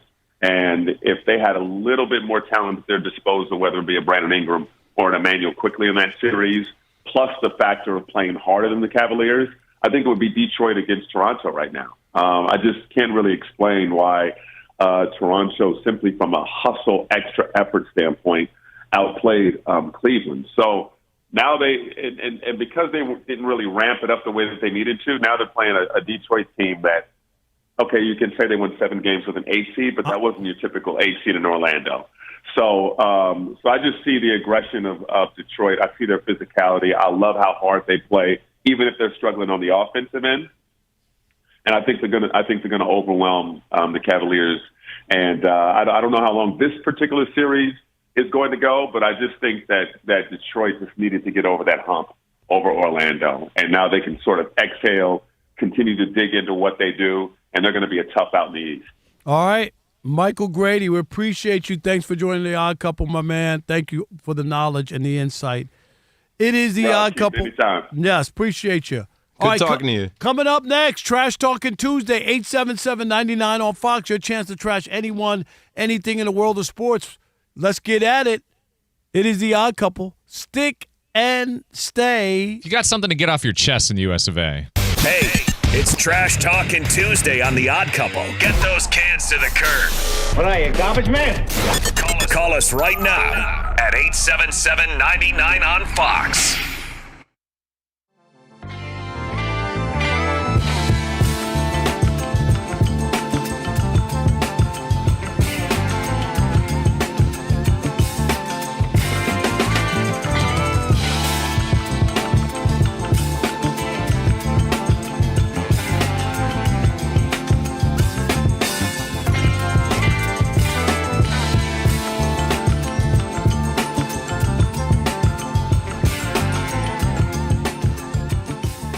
All right. So the Nuggets got knocked out last night. They did. The Nuggets got knocked out. And that's the crazy part about it. It's one thing to lose if I told you Anthony Edwards, DiVincenzo was there, Dimansu was there. They didn't have their best player by far. They're probably one of the best role players in DiVincenzo, and then all of a sudden some found offense a few weeks ago, and he's out. So you kind of look at this and say, what a break this was supposed to be for arguably the best player in the league. Still got to play. And you still got to play. And what I loved about this game was that Jaden McDaniels said what he said, and he walked it like he talked it, to the tune of 32-10. He played so well throughout this whole series, and he never backed down. And you saw Joker and him get into it, and Joker get into it, another guy last night. And it was amazing to see this team lose Anthony Edwards. You would think the soul would be sucked out of them. And then also DiVincenzo goes down, torn Achilles, and you say, oh, man, at least we fought. At least we showed up. At least we tried. They said ain't no participation trophies. There's no blue ribbons. And they fought, and they were able to pull this thing down. Not even in a Game 7, Rob.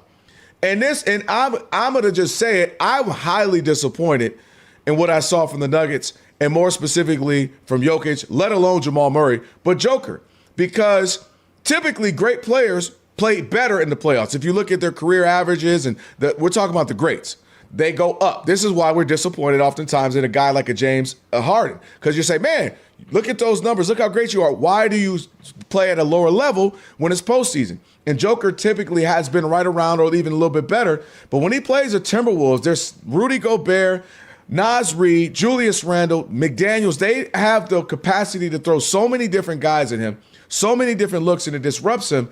And he performed poorly, shot 40% and I think 4 of the games. I told you he is 2 for 14 or a stretch of those games in the fourth quarter. And this was the number one offense in the league. And they were able to rattle him. And I was just walked away from that saying there's absolutely no way that the best player in the league, 3-time MVP, could have had more, is going to find a way to lose to a team that doesn't have their best player in Anthony Edwards and one of their better players in DiVincenzo and one of their great finds in Ayo Dimansu. And I could not express to you how I walked away from that game so confused, so disappointed in Joker, because when you're at that level he's at, the expectation is that's light work now. Would have been a battle with Anthony Edwards. You'd be okay with that. Even if they lost, you say, hey, it's a good team. Without him, there's no way you're supposed to lose that, and let alone you don't get to a Game 7. So I was walked away very disappointed in him, and it's something that they're going to have to address because now, to me, Aaron Gordon is hurt. He's starting to become hurt often. Jamal Murray comes up short at times, unless it's the Lakers. And I think this iteration of the Nuggets had their run, had their chance. The current NBA, Rob, does not allow for teams to win championships. If you go post KD, you got the Warriors 1-1, Milwaukee 1-1, Nuggets 1-1, Boston 1-1, Thunder 1-1. Will it be 2? And it just seems like now they're going to have to retool because the Jamal Murray and Joker, they had a good run. They made it to the finals. They won Western Conference Finals before. But I haven't gotten enough out of them for me to say keep them. At least with Jason Tatum and Jaylen Brown, they stayed in the Eastern Conference Finals. They had went to a finals. They still won the same amount. I mean, I hear your point. But I'm saying where I see our where we've gotten. I don't see that with the Nuggets. I don't see them perennially in the finals or Western Conference Finals. And they had a good run, and that's okay. And but they also won a championship, right, without another all-star player, which was incredible when you think about it. I mean, they got there. Obviously, if you're a Nuggets fan, you got to be madly disappointed. I mean, just awful in that situation. I agree with you. You can't lose that. You can lose to a fully stacked, because of what team. The other team doesn't have. So you're disappointed in that. Last year, you felt pretty good because you took the Thunder 7 games, right? You lost in 7 games, and you felt like the team, I thought, got better. And I get it, injuries and all that. The Joker didn't play up to his standards, no doubt about it. And it's going to happen. They have to upgrade the roster. They have to add, to me, you need to try to get him another kind of quote-unquote star player. I really believe that. Jamal Murray is very good, but there's more misses than hits when it comes to Jamal Murray. And a lot of nights, he just doesn't play well. And it can't be just on one guy. Even Shaq and Kobe, do you know what I mean? You got to have another guy.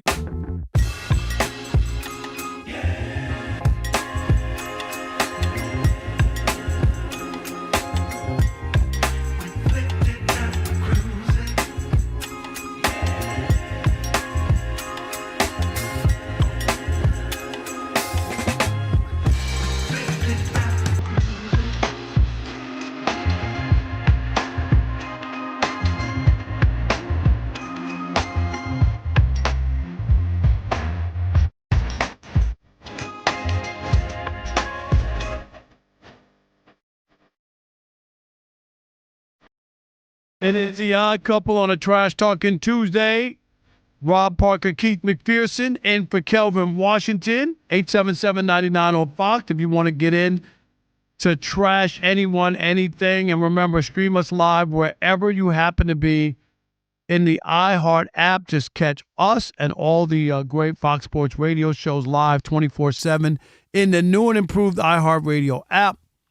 Just search Fox Sports Radio in the app and stream us live all day, every day. And be sure to select Fox Sports Radio as one of your presets in the iHeart app so that it always pops up at the top of your screen. All right, we want to hear from you. 877-99 on Fox. Let's get it going. Trash Talking Tuesday's underway. Don't you ever talk about me! It's Trash Talking Tuesday. It's your teeth, Reggie. I don't know whether to smile at you or kick a field goal, man. All right, let's kick it off with Lightning Rod in Detroit. You're on the Odd Couple, Fox Sports Radio. Who you trashing, Lightning Rod? Oh, just a whole group of people, and you're probably in that mix too as well because I got the trash bag, right? I got the trash bag, and what's going into the trash? People talking trash about the Lakers cannot be OKC. They can be OKC. First of all, you have the ultimate player coach in LeBron James. You got the ultimate connection of ebony and ivory. They could go down as the Magic Johnson and Larry Bird of this current day if they work it together right. If they work their connection together right, they can be OKC. As far as people talking about LeBron James is old, first of all, he's the only older person on there. The other cats are thoroughbred young dogs.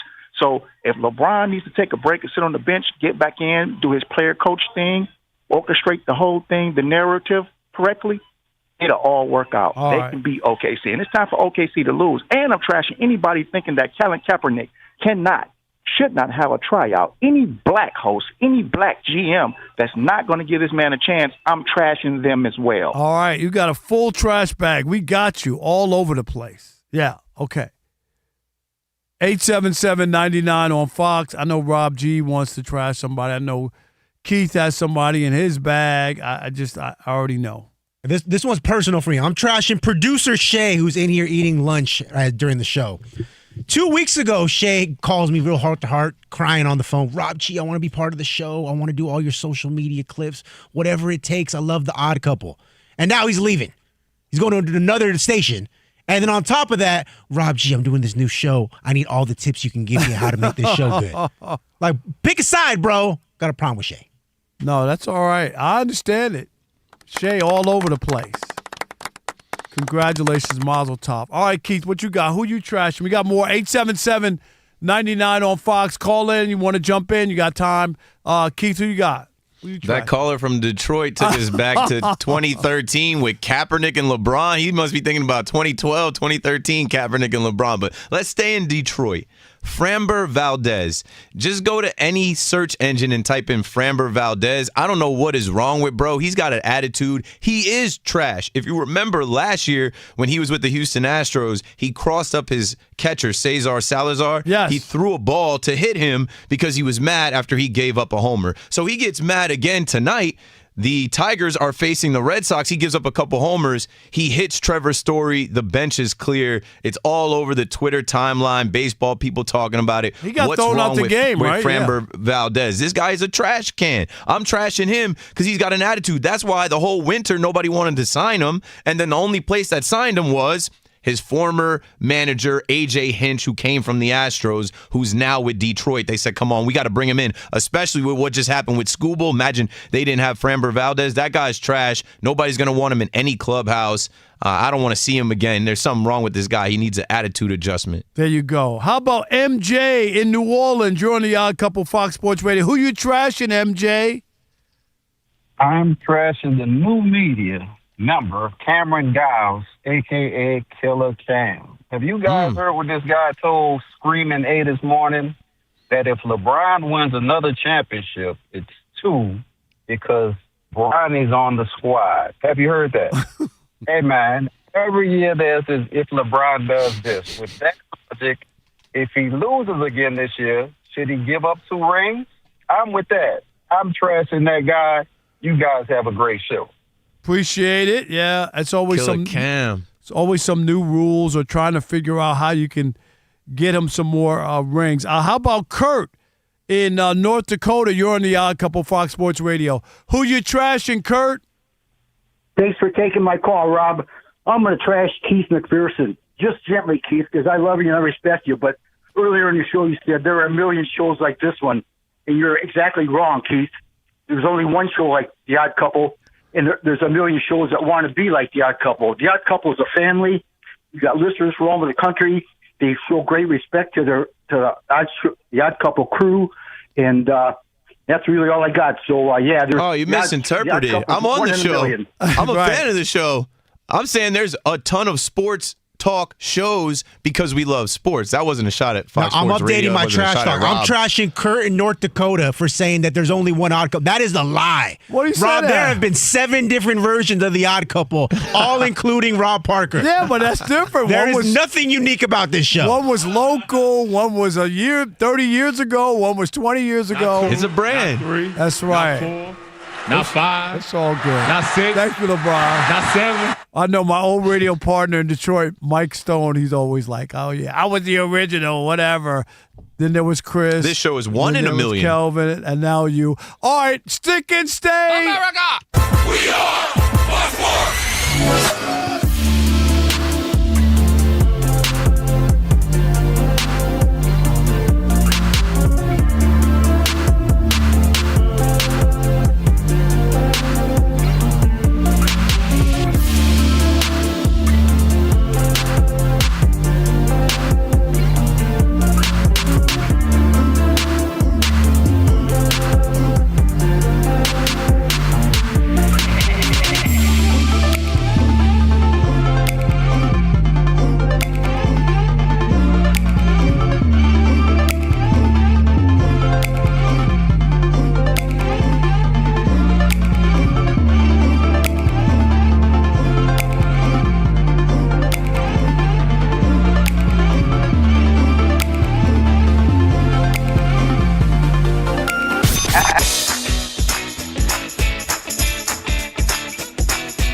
It's the Odd Couple. You know what time it is. It's your boys. Let's get it. Odd Couple is fun. Check. And informative. Check. What's up, America? You want to talk sports with one and a half of the best-looking guys in the game? That game was incredible. You are wrong. You'll be king of the water cooler. What's it like working with Rob? Rob in his mind is like Chris Rock mixed with Richard Pryor, so I'm running out of fake laughs. Ha ha, Rob. Rob is very passionate. Son, you ain't ready for this. Well, I don't have BS in my game. I'm straightforward. I'm honest. You say Brady's the greatest quarterback of all time, but Eli Manning beat him twice. And, of course, it doesn't hurt that I'm right most of the time. Kelvin is the nice guy, wants to make everybody feel warm and fuzzy. You done? Let me tell you the truth. I bring the energy, a youthful energy. Rob's not going to see this, is he? And I bring an honest opinion. Michael Jordan, I can't take it anymore. I need a break. I'm going to go play baseball. Trash Talking Tuesday is the best. It's a great opportunity for folks to call in and they get to trash whomever. Who you trashing, Roger? I'm trashing LeBron James and Michael Jordan. Oh, okay. They can't even hold Wilt Chamberlain's shoes. Stop talking about the king like that. It's a new era. Let LeBron be the best, please. I only recognize one king in the United States, and that's Burger King. The connection with the Odd Couple audience is incredible. We really invite them in. And they can relate, whether it be things about our own personal lives or our takes on sports. Love you guys. You guys are killing it. Hey, we appreciate you. Thank you for rocking with your boys. They feel like it's just my guys, just my friends, and they join right in on the show. We talk with the listeners, not at them. Obviously, you can listen to us live, but you can still check out the podcast. You can check out our YouTube. You can check us out on social media. So in any way you want to get it, you can get it. Yes. There's some yelling. It is some hot takes. It's a whole lot of fun. I'll give you that. It is fun. I agree. Begrudgingly. The Odd Couple. Sports talk that's too good and too fun.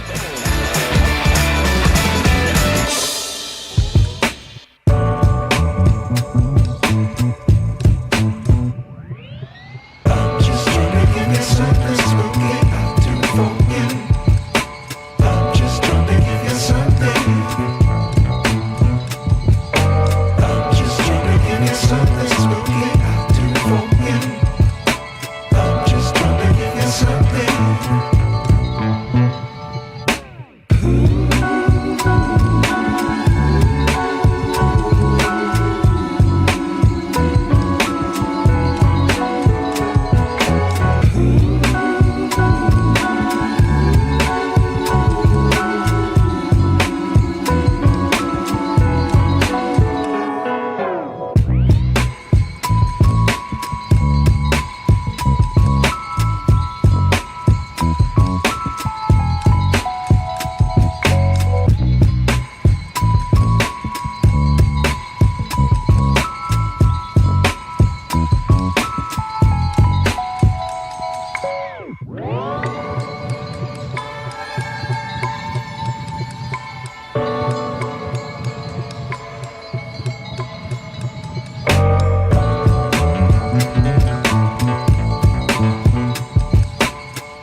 The Detroit Pistons at home to open the second round just hit a three-pointer to end the third quarter. Detroit now leads Cleveland 83-76. Even though the Pistons are only shooting 41% from the floor, they are led by Cade Cunningham's 21 points so far. The Lakers are leading early in their second round opener at heavily favored Oklahoma City. Lakers were up 7-0 quickly. It's now a 20-19 advantage, even though OKC is shooting 50% from the floor.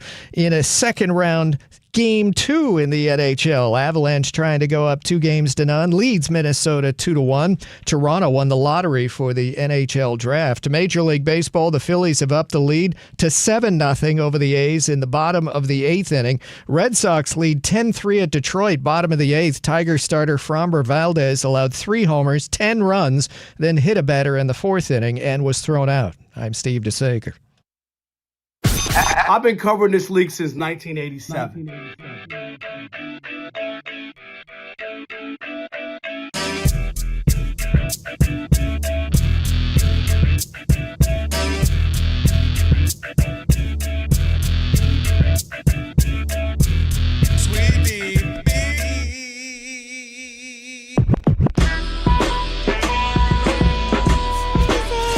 Can this sports writer and this sports fan share a radio show without driving each other crazy? Now, live from the Fox Sports Radio studios, here's Fox Sports Radio's Odd Couple, Rob Parker and Kelvin Washington. Hour number 3 on a Trash Talking Tuesday. Man, Keith, where's the time gone? Number 3. Unbelievable. Rob Parker, Keith McPherson in for Kelvin Washington. Kelvin will be back tomorrow here on the program. Yay. And for over 40 years, Tire Rack has been helping customers find the right tires for how, what, and where they drive. Ship fast and free, backed by free road hazard protection, with convenient installation options like mobile tire installation, where they come in to your job or your home and install the tires right there. TireRack.com, the way tire buying should be. And don't forget to check out our new YouTube channel. You can see Keith, you can see me right there on the YouTube channel. That's right. Just search Odd Couple, FSR, on YouTube. Hit that subscribe button. And after you've done that, tap the thumbs up icon. You can comment away, all that and much more. And remember, make sure you search Odd Couple, FSR, and subscribe. Coming up in about 28 minutes, Michael Holley, one of my favorite people from NBC Sports in Boston, and an author, of course, plus Last Call. In case you couldn't get into the show earlier, it is a Trash Talking Tuesday. We appreciate everybody who chimed in hour number 2. All right, Rob G., let's start here. The Dodgers are playing. Ohtani's pitching against the Astros. It's 2-0 Houston in the 4th. And the Dodgers so far not getting much done offensively. Now, Ohtani this year is not hitting when he's pitching, but when he's just hitting as well, he's struggling this year. Rob G., give us the details. Yeah, well, first off, in tonight's game, they're down 2-0, you mentioned. He's gone 3 innings, 4 strikeouts, no walks, 2 home runs given up, both solo shots. So that's what the Which is a lot more runs than he's been giving up. Exactly, right? because he hasn't been giving up anything. As you mentioned, Rob, he just was named the NL Pitcher of the Month for the March-April span there in Major League Baseball. He's been really good, looking every bit like the Cy Young candidate that they said he would coming into this season. The only problem is that while his pitching is better than ever, his hitting is, on the flip side, worse than it's been in his career. He is 0 for his last 17, hasn't recorded a hit in a week. His longest hitless streak in 4 years.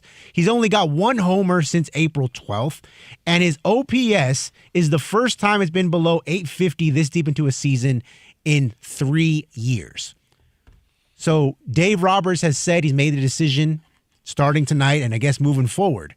On the days that Ohtani pitches, he will not NOT be a DH anymore. He will only be pitching on those days, and then he'll DH on the off days. Keith, I'm sorry. I'm sorry. I get the pitching thing. I understand he's a unicorn. Nobody's done it since Babe Ruth in the 1920s, all that. But even Babe Ruth came around, and they decided that, you know what? That bat, that stick is too big. Pause, okay. Not to have that guy. Hey, yo! not to have that guy hitting every day. Dude, 2 years ago, right? When he was injured, when he wasn't pitching, and he had the 50-50. Was that last year? What am I thinking? 2 years ago, 2024. 2 years ago. That's what I thought. When he had the 50-50, right? 50 home runs, 50 stolen bases, all that. unbelievable year and whatnot. And now the more we get to see him when he hits and pitches, he's not the same guy. I don't care what anybody says. If I have to give up one, I'm giving up the pitching. As much as pitching is big, in order to win the World Series, Keith, we both know baseball. We understand the importance of pitching. But I can't lose a bat where this guy now is not going to hit on daisy pitches. Take him out of the lineup. He's pitching really well, but scuffling offensively. Rob G just mentioned OPS down big time and worst in 3 years. He's on an 0 for 17 clip, not hitting home runs. This ain't no blip. I got too much data that tells me when he's playing every day and he's an offensive guy that he is one of the best players. Now when you water him down with the pitching, he ain't the same guy. If I have to pick one, I want a guy who plays every day, who's going to play 158 games, who's going to have a chance to hit 50 home runs, who's going to be that guy at the top of my lineup and a threat every time he comes to the plate, over a guy who's going to play once every fifth day or not going to hit, or his pitching is going to derail his hitting. I'm not with it anymore. It was cute. It's now fugly. How's that? Well said. I'm not going to disagree. I think the loneliness is hitting him. He's been without Ippei for some time now. It's getting lonely over there. But I'm an Ohtani hater, so I'll just lay out.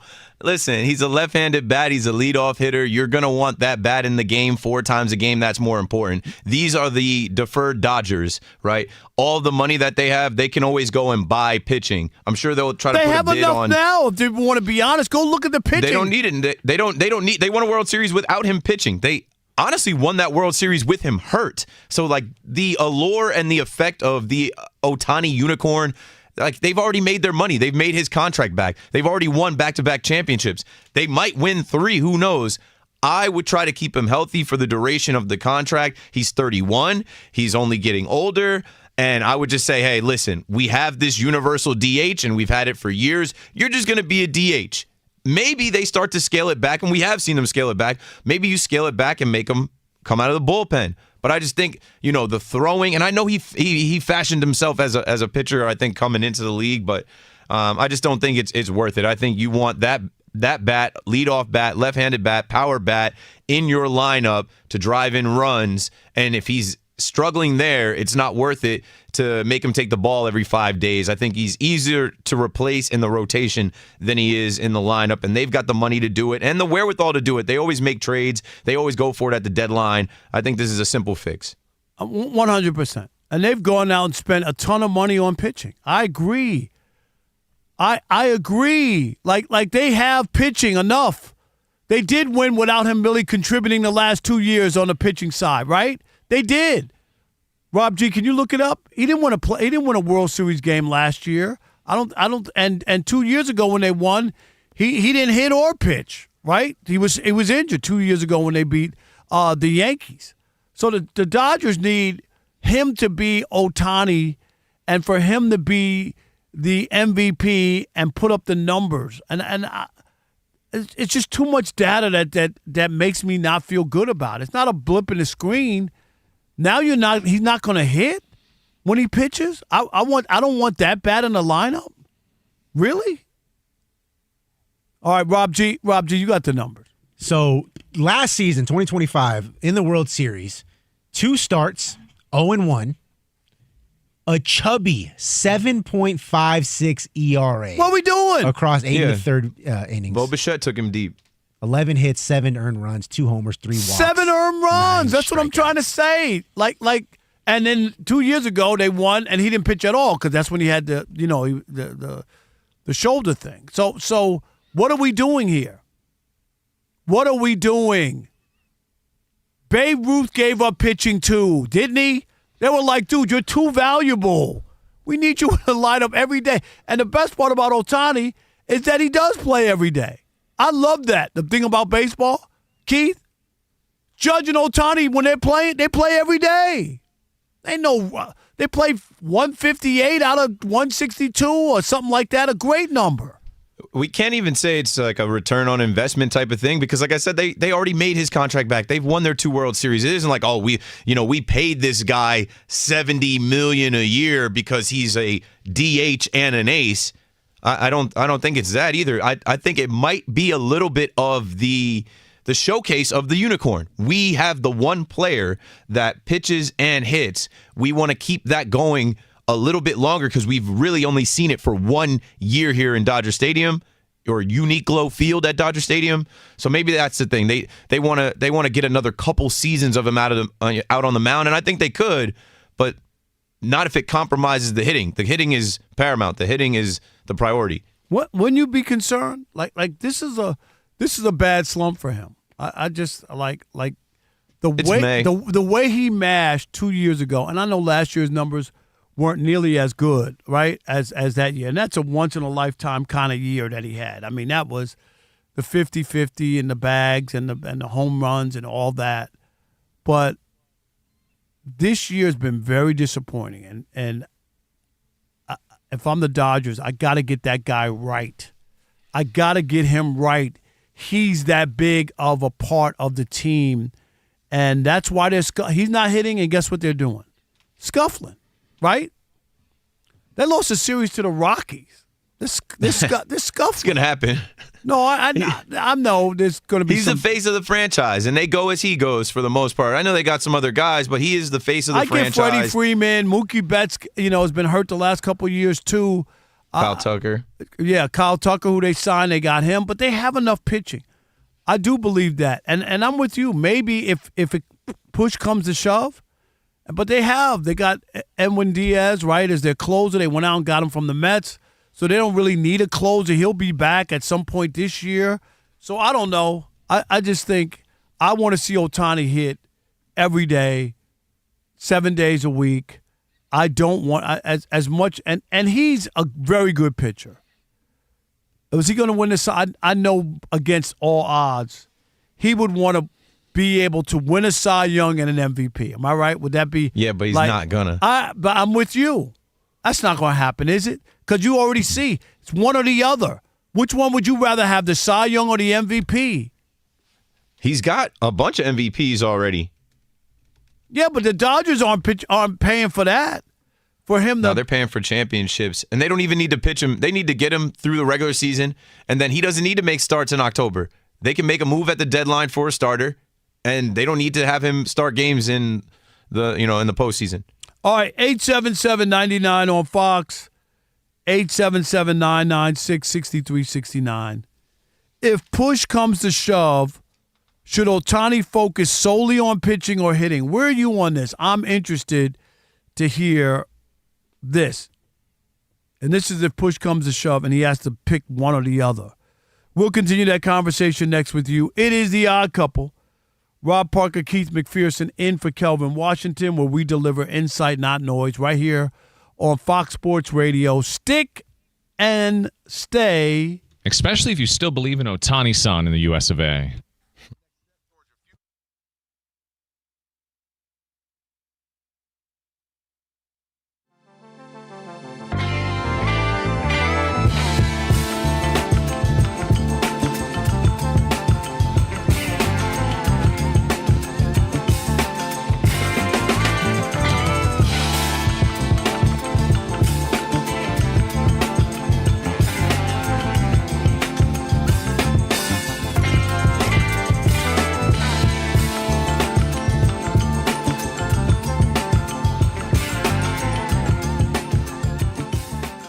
So the Knicks have this ridiculous playoff win, which nobody saw coming, because actually the Hawks had beaten them a couple close games, 1-point games, and stole a couple of wins from the Knicks and put a little scare in them. We know the Knicks can fold and give up series. We saw it with last year against the Pacers, and the Pacers were good. Don't get me wrong, and so were the Hawks at the end of the year. They played really, really well. They did.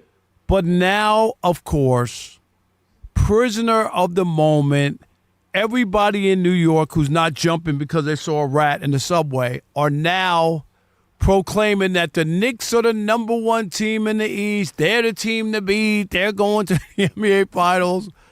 And I just cannot get over how quickly people forget and how quickly the dime changes and people think that a win, which was an anomaly, okay, it just was. It doesn't mean that the Knicks aren't good or they're not in the mix or whatever it is, but this whole overreaction to a game that really is a once in a lifetime. Can we say that? Like, we looked at the score, we were watching it. If they played the Hawks 100 more times, that happened one more time out of 100. Maybe, exactly. And yet people are dancing in the streets and all that other stuff.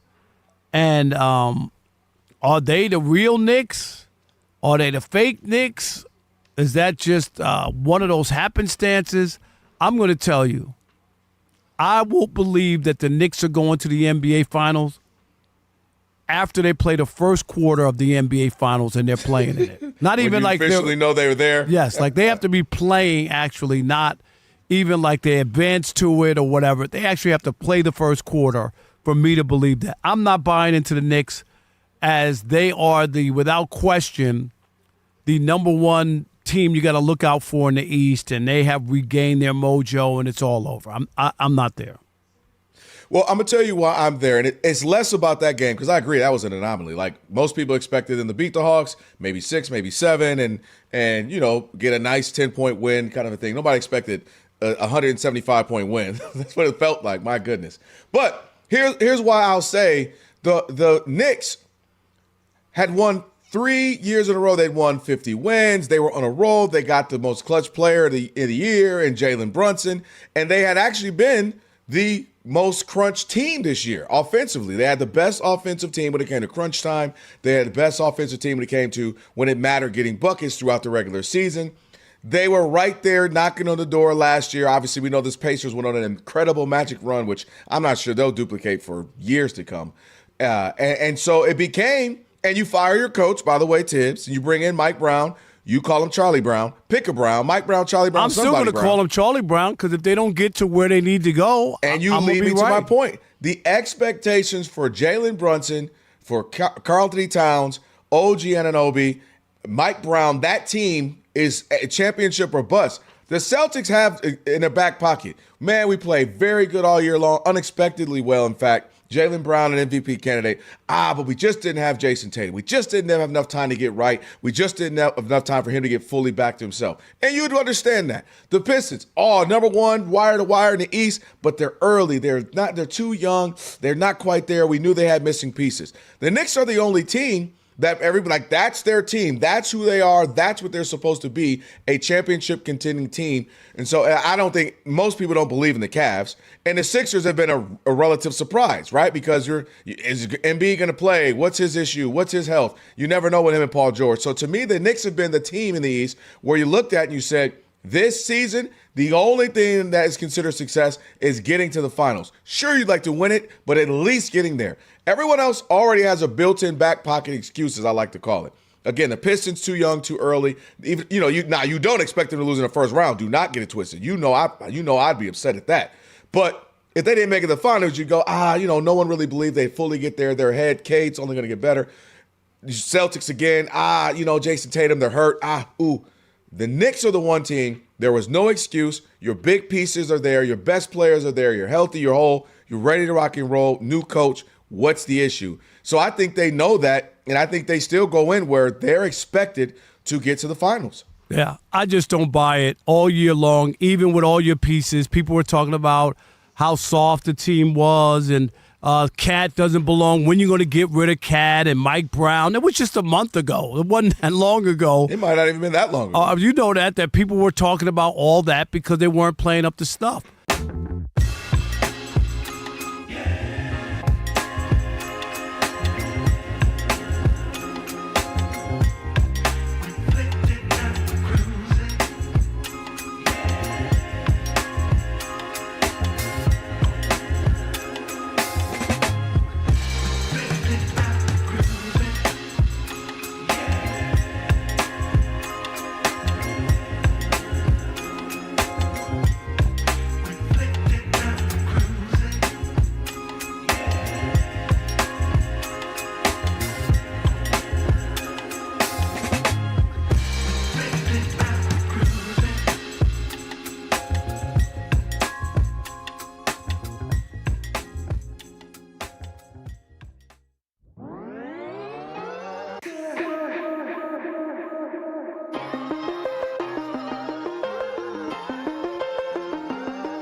It is the Odd Couple.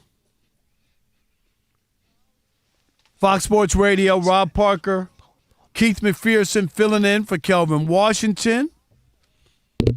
And at the University of Maryland Global Campus, you can choose from more than 65 graduate online degrees and certificates, including their MBA now with 10 specializations. No application fee through June 1st. Visit umgc.edu. Our telephone number 877-99 on Fox, talking about Shohei Ohtani, who is scuffling big time offensively this year, not hitting when he's pitching. The Dodgers are currently losing 2-0 to the Astros. Ohtani's given up a couple of solo home runs, 2-0 Houston in the bottom of the fifth. And Keith and I are talking, what should you do if you're the Dodgers? Forget about the pitching part. I don't mean totally, but the idea that he's not going to hit when he pitches bothers me. And now he's scuffling. He's not hitting tonight, but he's 0 for his last 17, and all of his numbers are down this year. 877-99 on Fox. Let's talk to Keith. Andre in Massachusetts. You're on the Odd Couple Fox Sports Radio. What's up, Dre?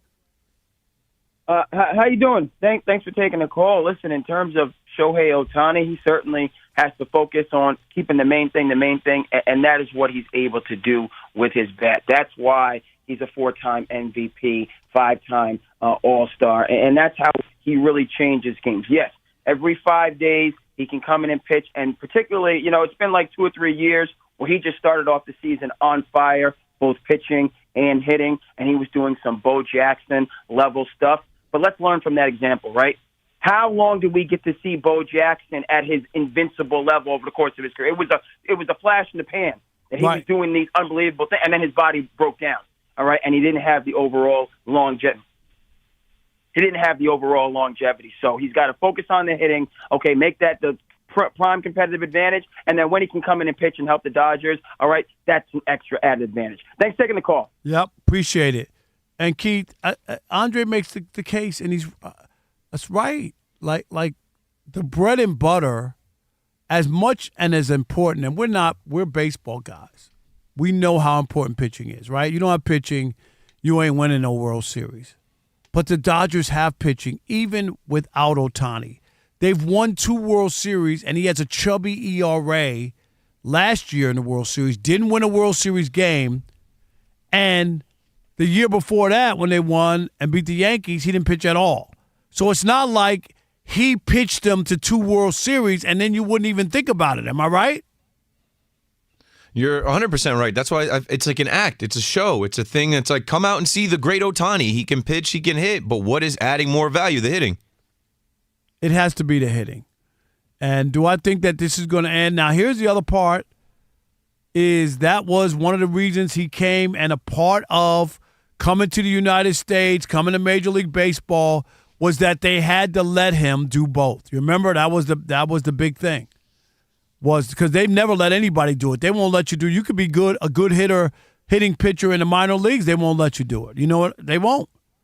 But that was it. So do you think that the Dodgers have no chance because Ohtani would be like, no, that's not what I signed up for. This is what I want to do. And how important it is for him to try to win a Cy Young and MVP in the same season. Do you think that's even possible? I don't think it's possible. I just think there's better pitchers out there that are just pitchers, and they focus on that, like Paul Skeens. But you made a good point about Ohtani.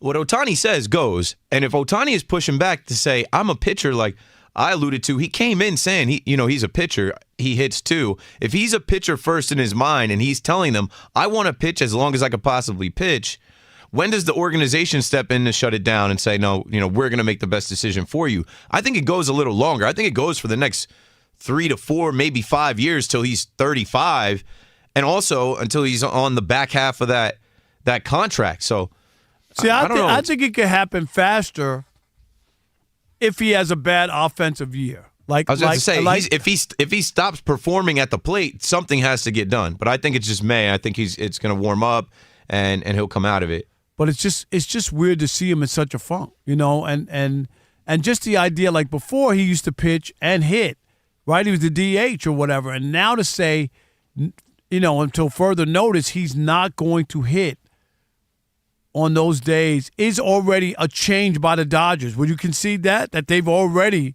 made a change and said, we need to do something here? Yeah, but I mean, that's also partly because they have guys that can DH. They have the depth in their roster where they can make that move. Yeah, would fans be fans? I don't know if you're a Dodger fan. I think you're right when you talk about the show. Like you've seen it. So it's not like, oh my God, he doesn't do it anymore. Like you've seen it. He's done it. Pitched and hit at a high level, won MVPs, all that kind of stuff. So it's not like people didn't see it like we saw it. And maybe that was the Babe Ruth comparison. I think that's a legitimate comparison. Babe Ruth was a pretty good pitcher as well. And they at some point just said, no, you know what I mean? We need this guy's bat. We need you to just hit every day and turn into that. Shouldn't somebody sit him down and talk to him and said, you already did what no one was able to do and already did check that box. Now you have a chance to be Babe Ruth or one of the great hitters. And I'm going to put it out here like this. Dude, if you don't continue the hitting style and what you're doing, people are going to be thinking about Aaron Judge during this era as the greatest hitter, not Ohtani. Well, yeah, we already are. Am I right? But I'm just saying it's good. We already are. But the gap will be widened is what I'm saying. Like it's like Aaron Judge and Ohtani. Like Aaron Judge has a chance. He's on pace to hit 60 home runs this year, right?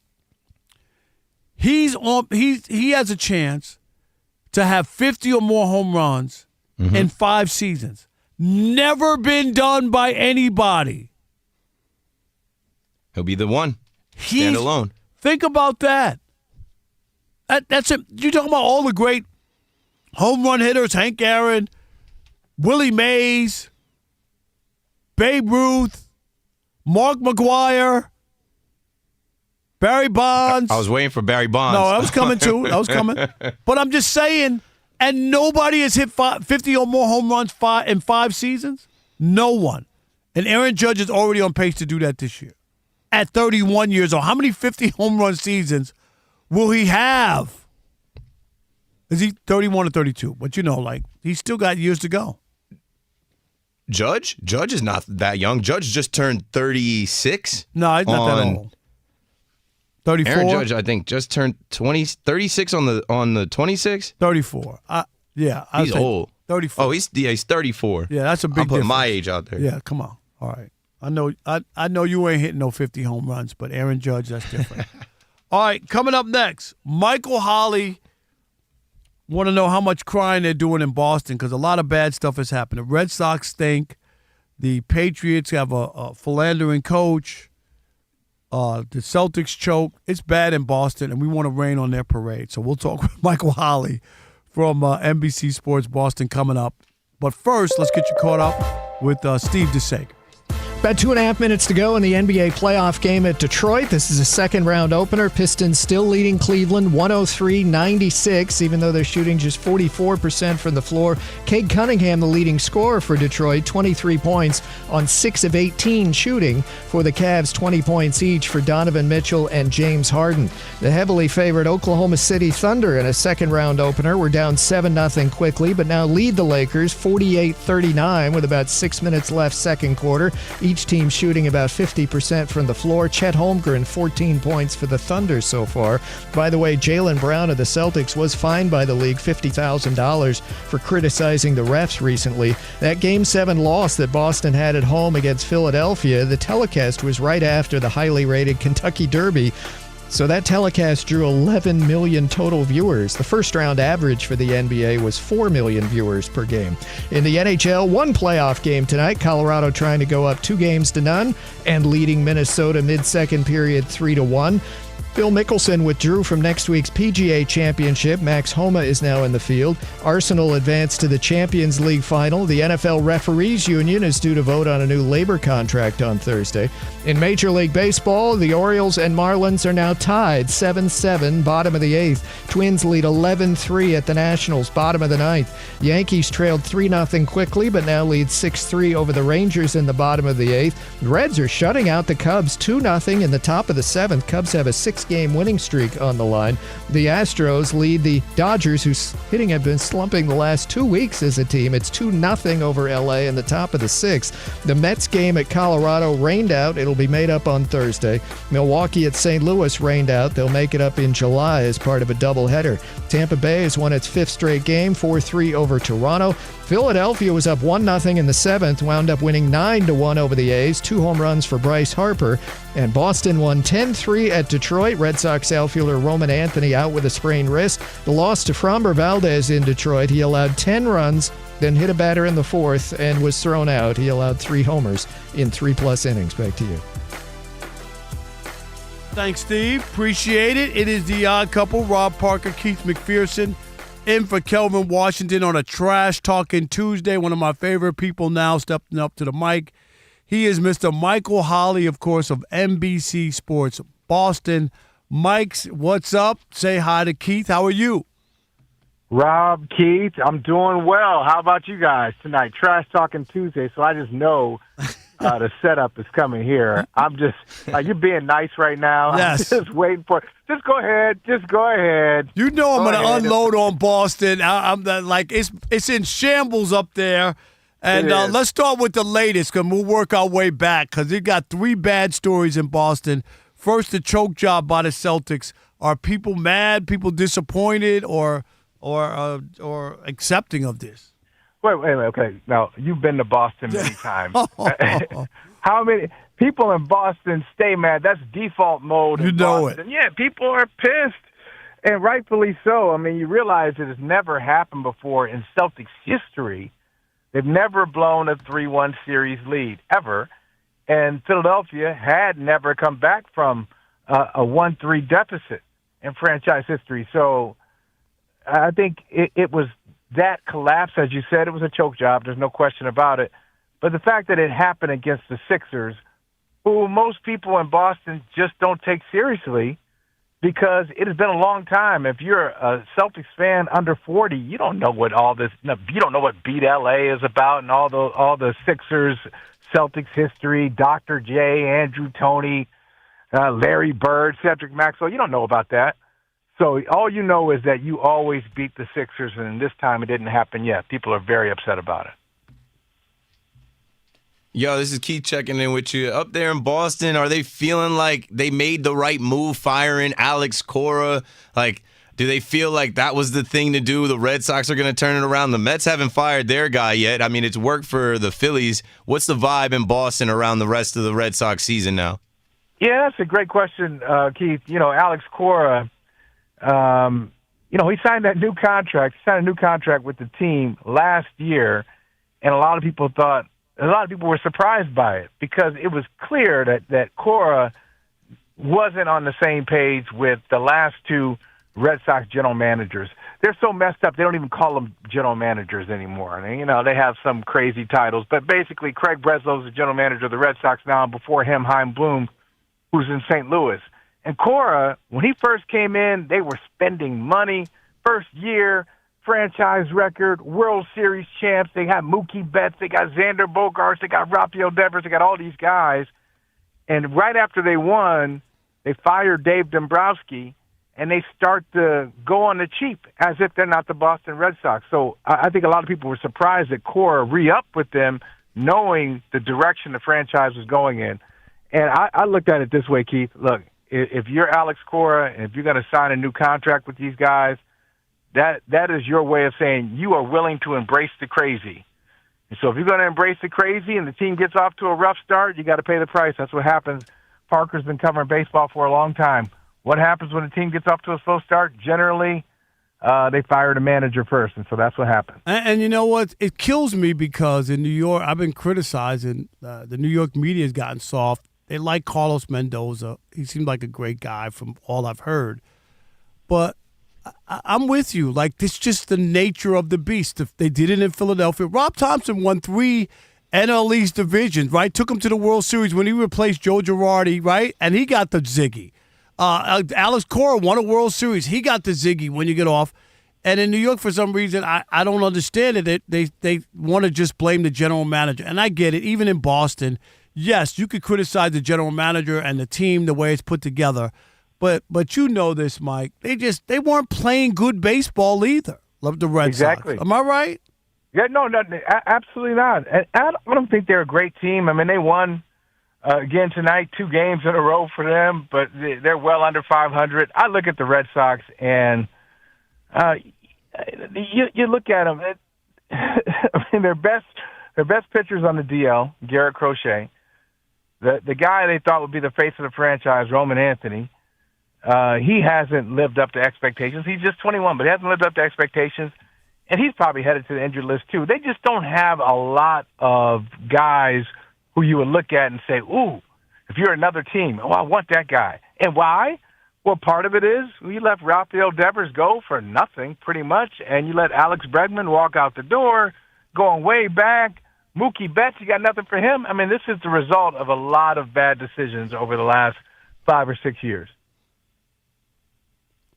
No doubt. Our guest is Michael Holley, of course, from NBC Sports Boston, here on the Odd Couple Fox Sports Radio. All right, your football coach is a naughty guy. We kind of figured that out. Mike Vrabel and Diana Rossini. And I saw he's naughty. And I saw you on Pro Football Talk with Florio. And you're pretty straight, Mike. I've known you for a million years. And there's 2 things that first I want to say. I get it. I think a lot of people don't understand the dynamics of, having an affair is one thing, and I get it. And having an affair with somebody you cover is something else. I was shocked at how The Athletic shielded her from the beginning, from the pictures and stuff, Mike. I was surprised that they went to that extent. And then when you find out that she couldn't produce pictures or any names of any other people she claimed she was with, then all of a sudden that fell apart. Wouldn't that have been, Mike, the first thing you do before you go out there and back her or make a statement? Yeah. Yeah. No question, Rob. I mean, it was, and the irony, I mean, Parker, what were we told coming up in the business? Hey, it's not one source, it's 2 sources. How many times did you have a story? Yep. And you go to an editor and be like, I got this. Okay, I got it. Let me go. No. You need another one. We got to make sure we confirm it. Dot that I, cross that T. So that's journalism 101. That's inside journalism. Every reporter has had to deal with it, and all of us have been frustrated by an editor who we think is a little too conservative. Hey, let's go with this. In this case, they really didn't. This was an editor basically saying, well, I like Diana Rossini. I trust her, so I'm just going to go with it. Well, I mean, you can't do that. But you know what, Mike? In our business, I was stunned at how many, and I don't know her personally. I don't know if you do. Same. I don't know her. But for the people who turn their heads on this, who were just like, because they know her or they like her or whatever, I was stunned by that. I don't know how you could look at any of that and think it was okay. But I guess my other question is, in Boston, how is this being viewed as far as your head coach? I just look at it as this point. It's not going to get him fired, having an affair, being a bad husband or whatever. I'm not so sure. Okay. Please enlighten me because this is you mentioned Florio. This is what I said to Mike Florio on Pro Football Talk. Look, right now, the Patriots want there to be a floor. Okay, where's the floor? Okay, have we hit the floor yet? So they thought they hit the floor the first time when Vrabel came out and said, hey, I had some tough conversations with people in my family. I'm going to counseling after that. Oh, okay, this must be the bottom. No. Right after he said that, that's when we got those 6-year-old pictures from Tribeca, the bar in Tribeca. They were in public. He's got a wedding ring on. So here's the question. All right, Rob and Keith, here's the question for you both. What happens when Diana Rossini does speak? What happens when she comes out and there are lots of hints that, maybe she's going to tell her story and, there are rumors out there, maybe she sells her story. Okay, what happens if she says something else?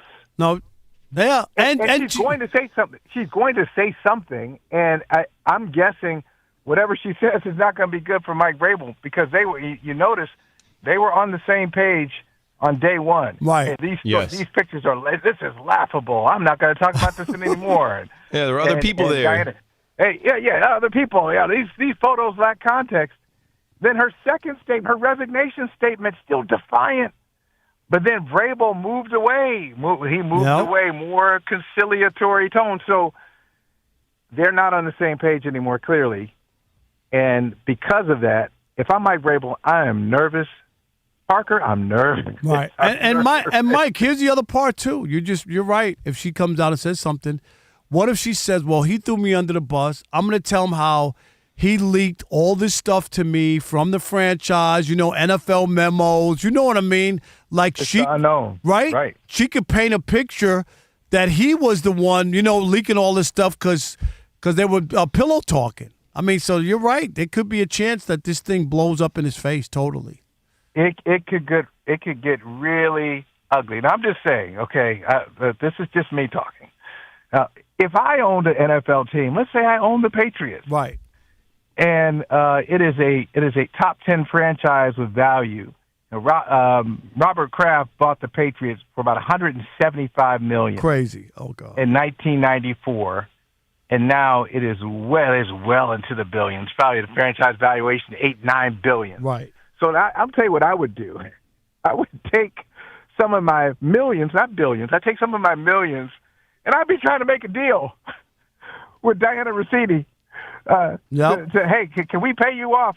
And I'm joking, but I'm kind of not joking. No, I get you. I appreciate because if there's anything, there's something because they want him. They want him to stay. They like Vrabel, play for the Patriots Hall of Fame. Right. Oh yeah. Got him to the Super Bowl last year. They didn't expect it, but they just don't know. They just don't know what's going to happen next. I'll tell you this, and we appreciate you, Michael Holley, and your candor, of course. But looking at him, you can't look at him the same way. I mean, it's just like I get it. People make mistakes, but man, when you see those pictures, this wasn't a one-time deal or one-time hookup or something. This is a 6-year, Keith, relationship where you're in a public place, hugged up and kissed up and whatever is shocking. Like it tells you about him and his character. So, all right, Mike, well, we'll see. I appreciate you being so honest as always.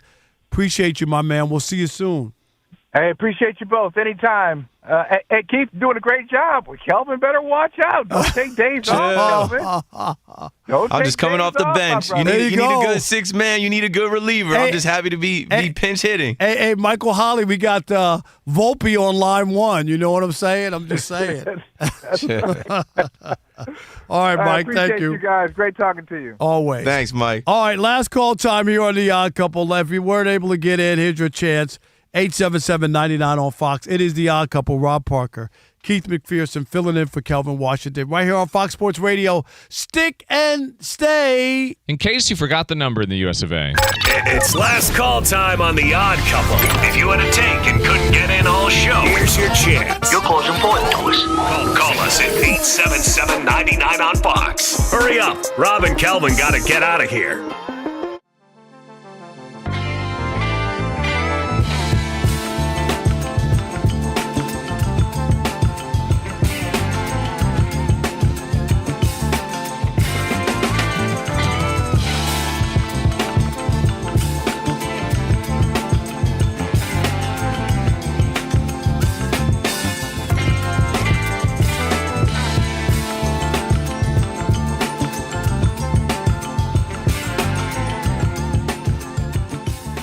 Yeah, LeBron did a 8-city year-long interview with Dave McMenamin of ESPN. Oh, what a shocker. Yeah, talking about I know, right? I literally sent myself like a page of notes from this interview of stuff that we could get to today.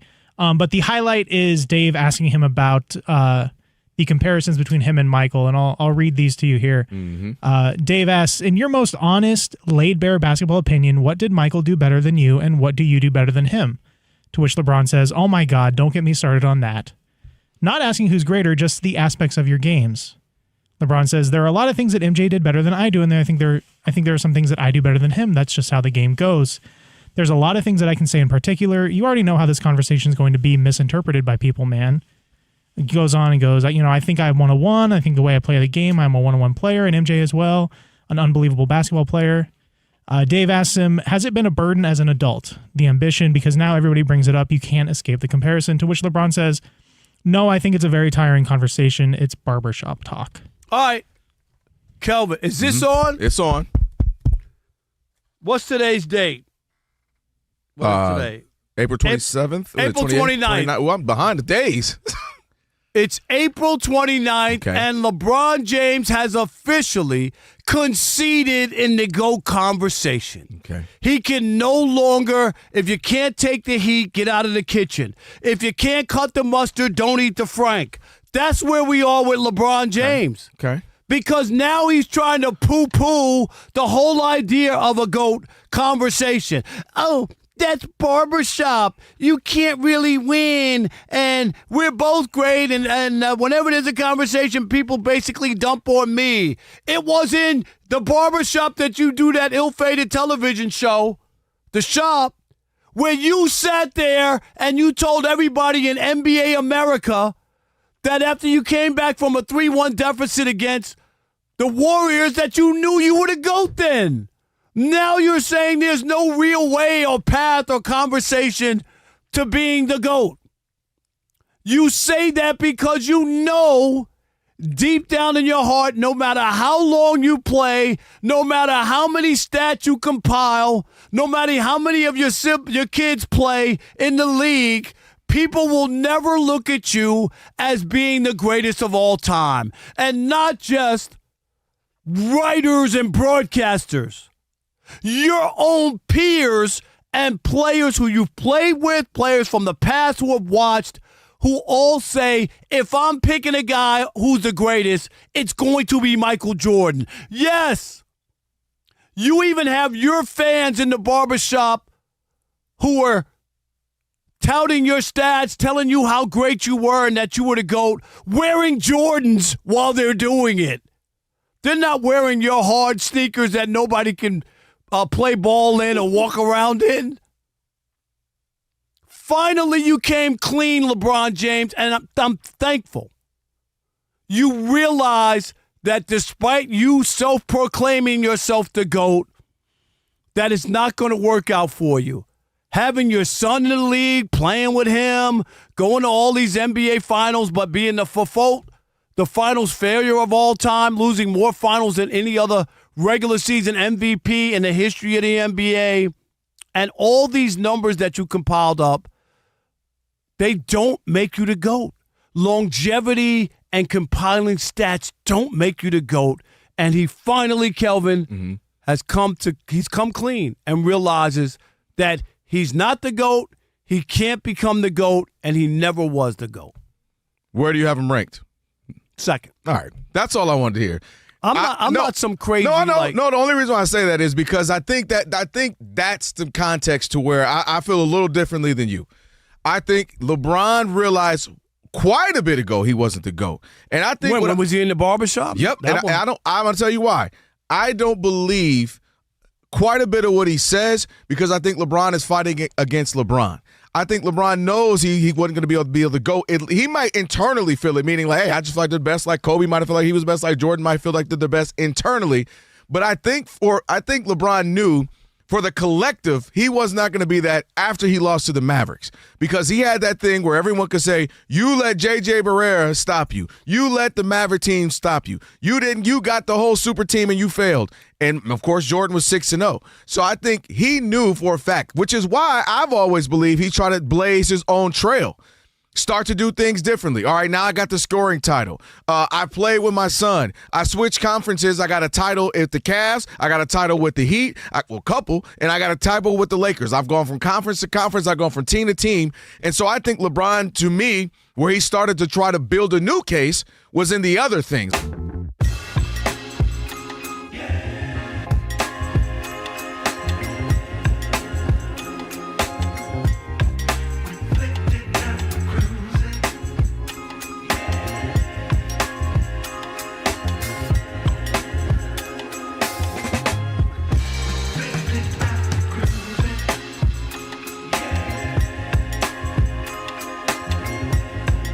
It is the Odd Couple, Fox Sports Radio. Rob Parker, Keith McPherson in for Kelvin Washington. Kelvin will be back tomorrow. If you missed any of today's show, be sure to check out the podcast. Just search Odd Couple wherever you get your podcast. Please follow the podcast. That's right. Rated at least 5 stars because we're worth it. That's right. Provide a review. Again, just search Odd Couple wherever you get your podcast, and you'll find today's full show and a best of version posted right after we get off the show. All right, hey, let's do last call. This is the last call.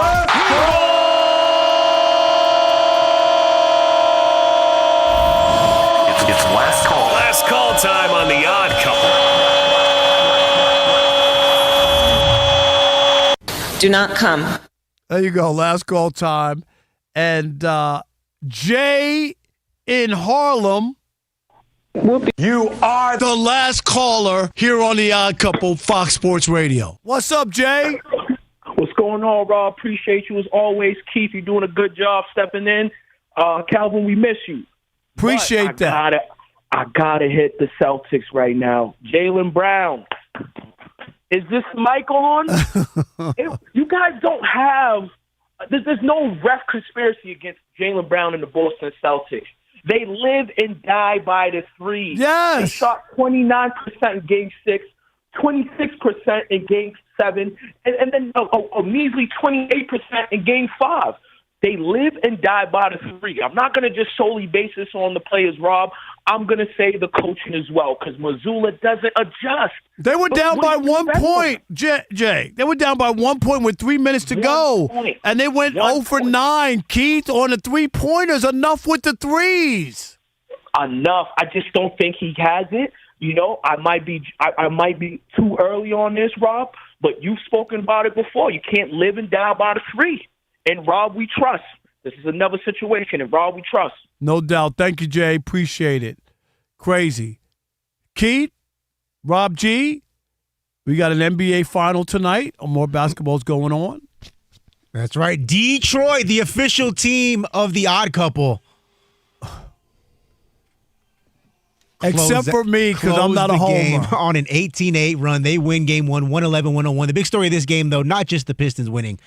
James Harden went vintage playoff Harden in this one. He finished with 22 points, 8 rebounds, 7 assists, which is fine. You say 22? That sounds 22, good. 8, and 7. Until you find out about this, Keith. Until you find out he had 7 turnovers and only 6 made baskets. The 30th time in his playoff career that he's had more turnovers than made buckets. If he was Pillsbury, it'd be okay with the turnovers. But come on. I mean, James Harden. Alex, that was right on the money. But Keith, you know, is crazy, and he will not be able to shake that tag until he performs well. And the one loss, they're in Detroit on the road. It's not the end of the world, but he's got to play better. All right, Keith, my man, pinch it again, my man. We appreciate you. Another one. Much. Yo, appreciate y'all. The Jason Smith Show with Mike Harmon is coming up next. I never miss your radio show. I never hear it, so I never miss it. Did you hear that?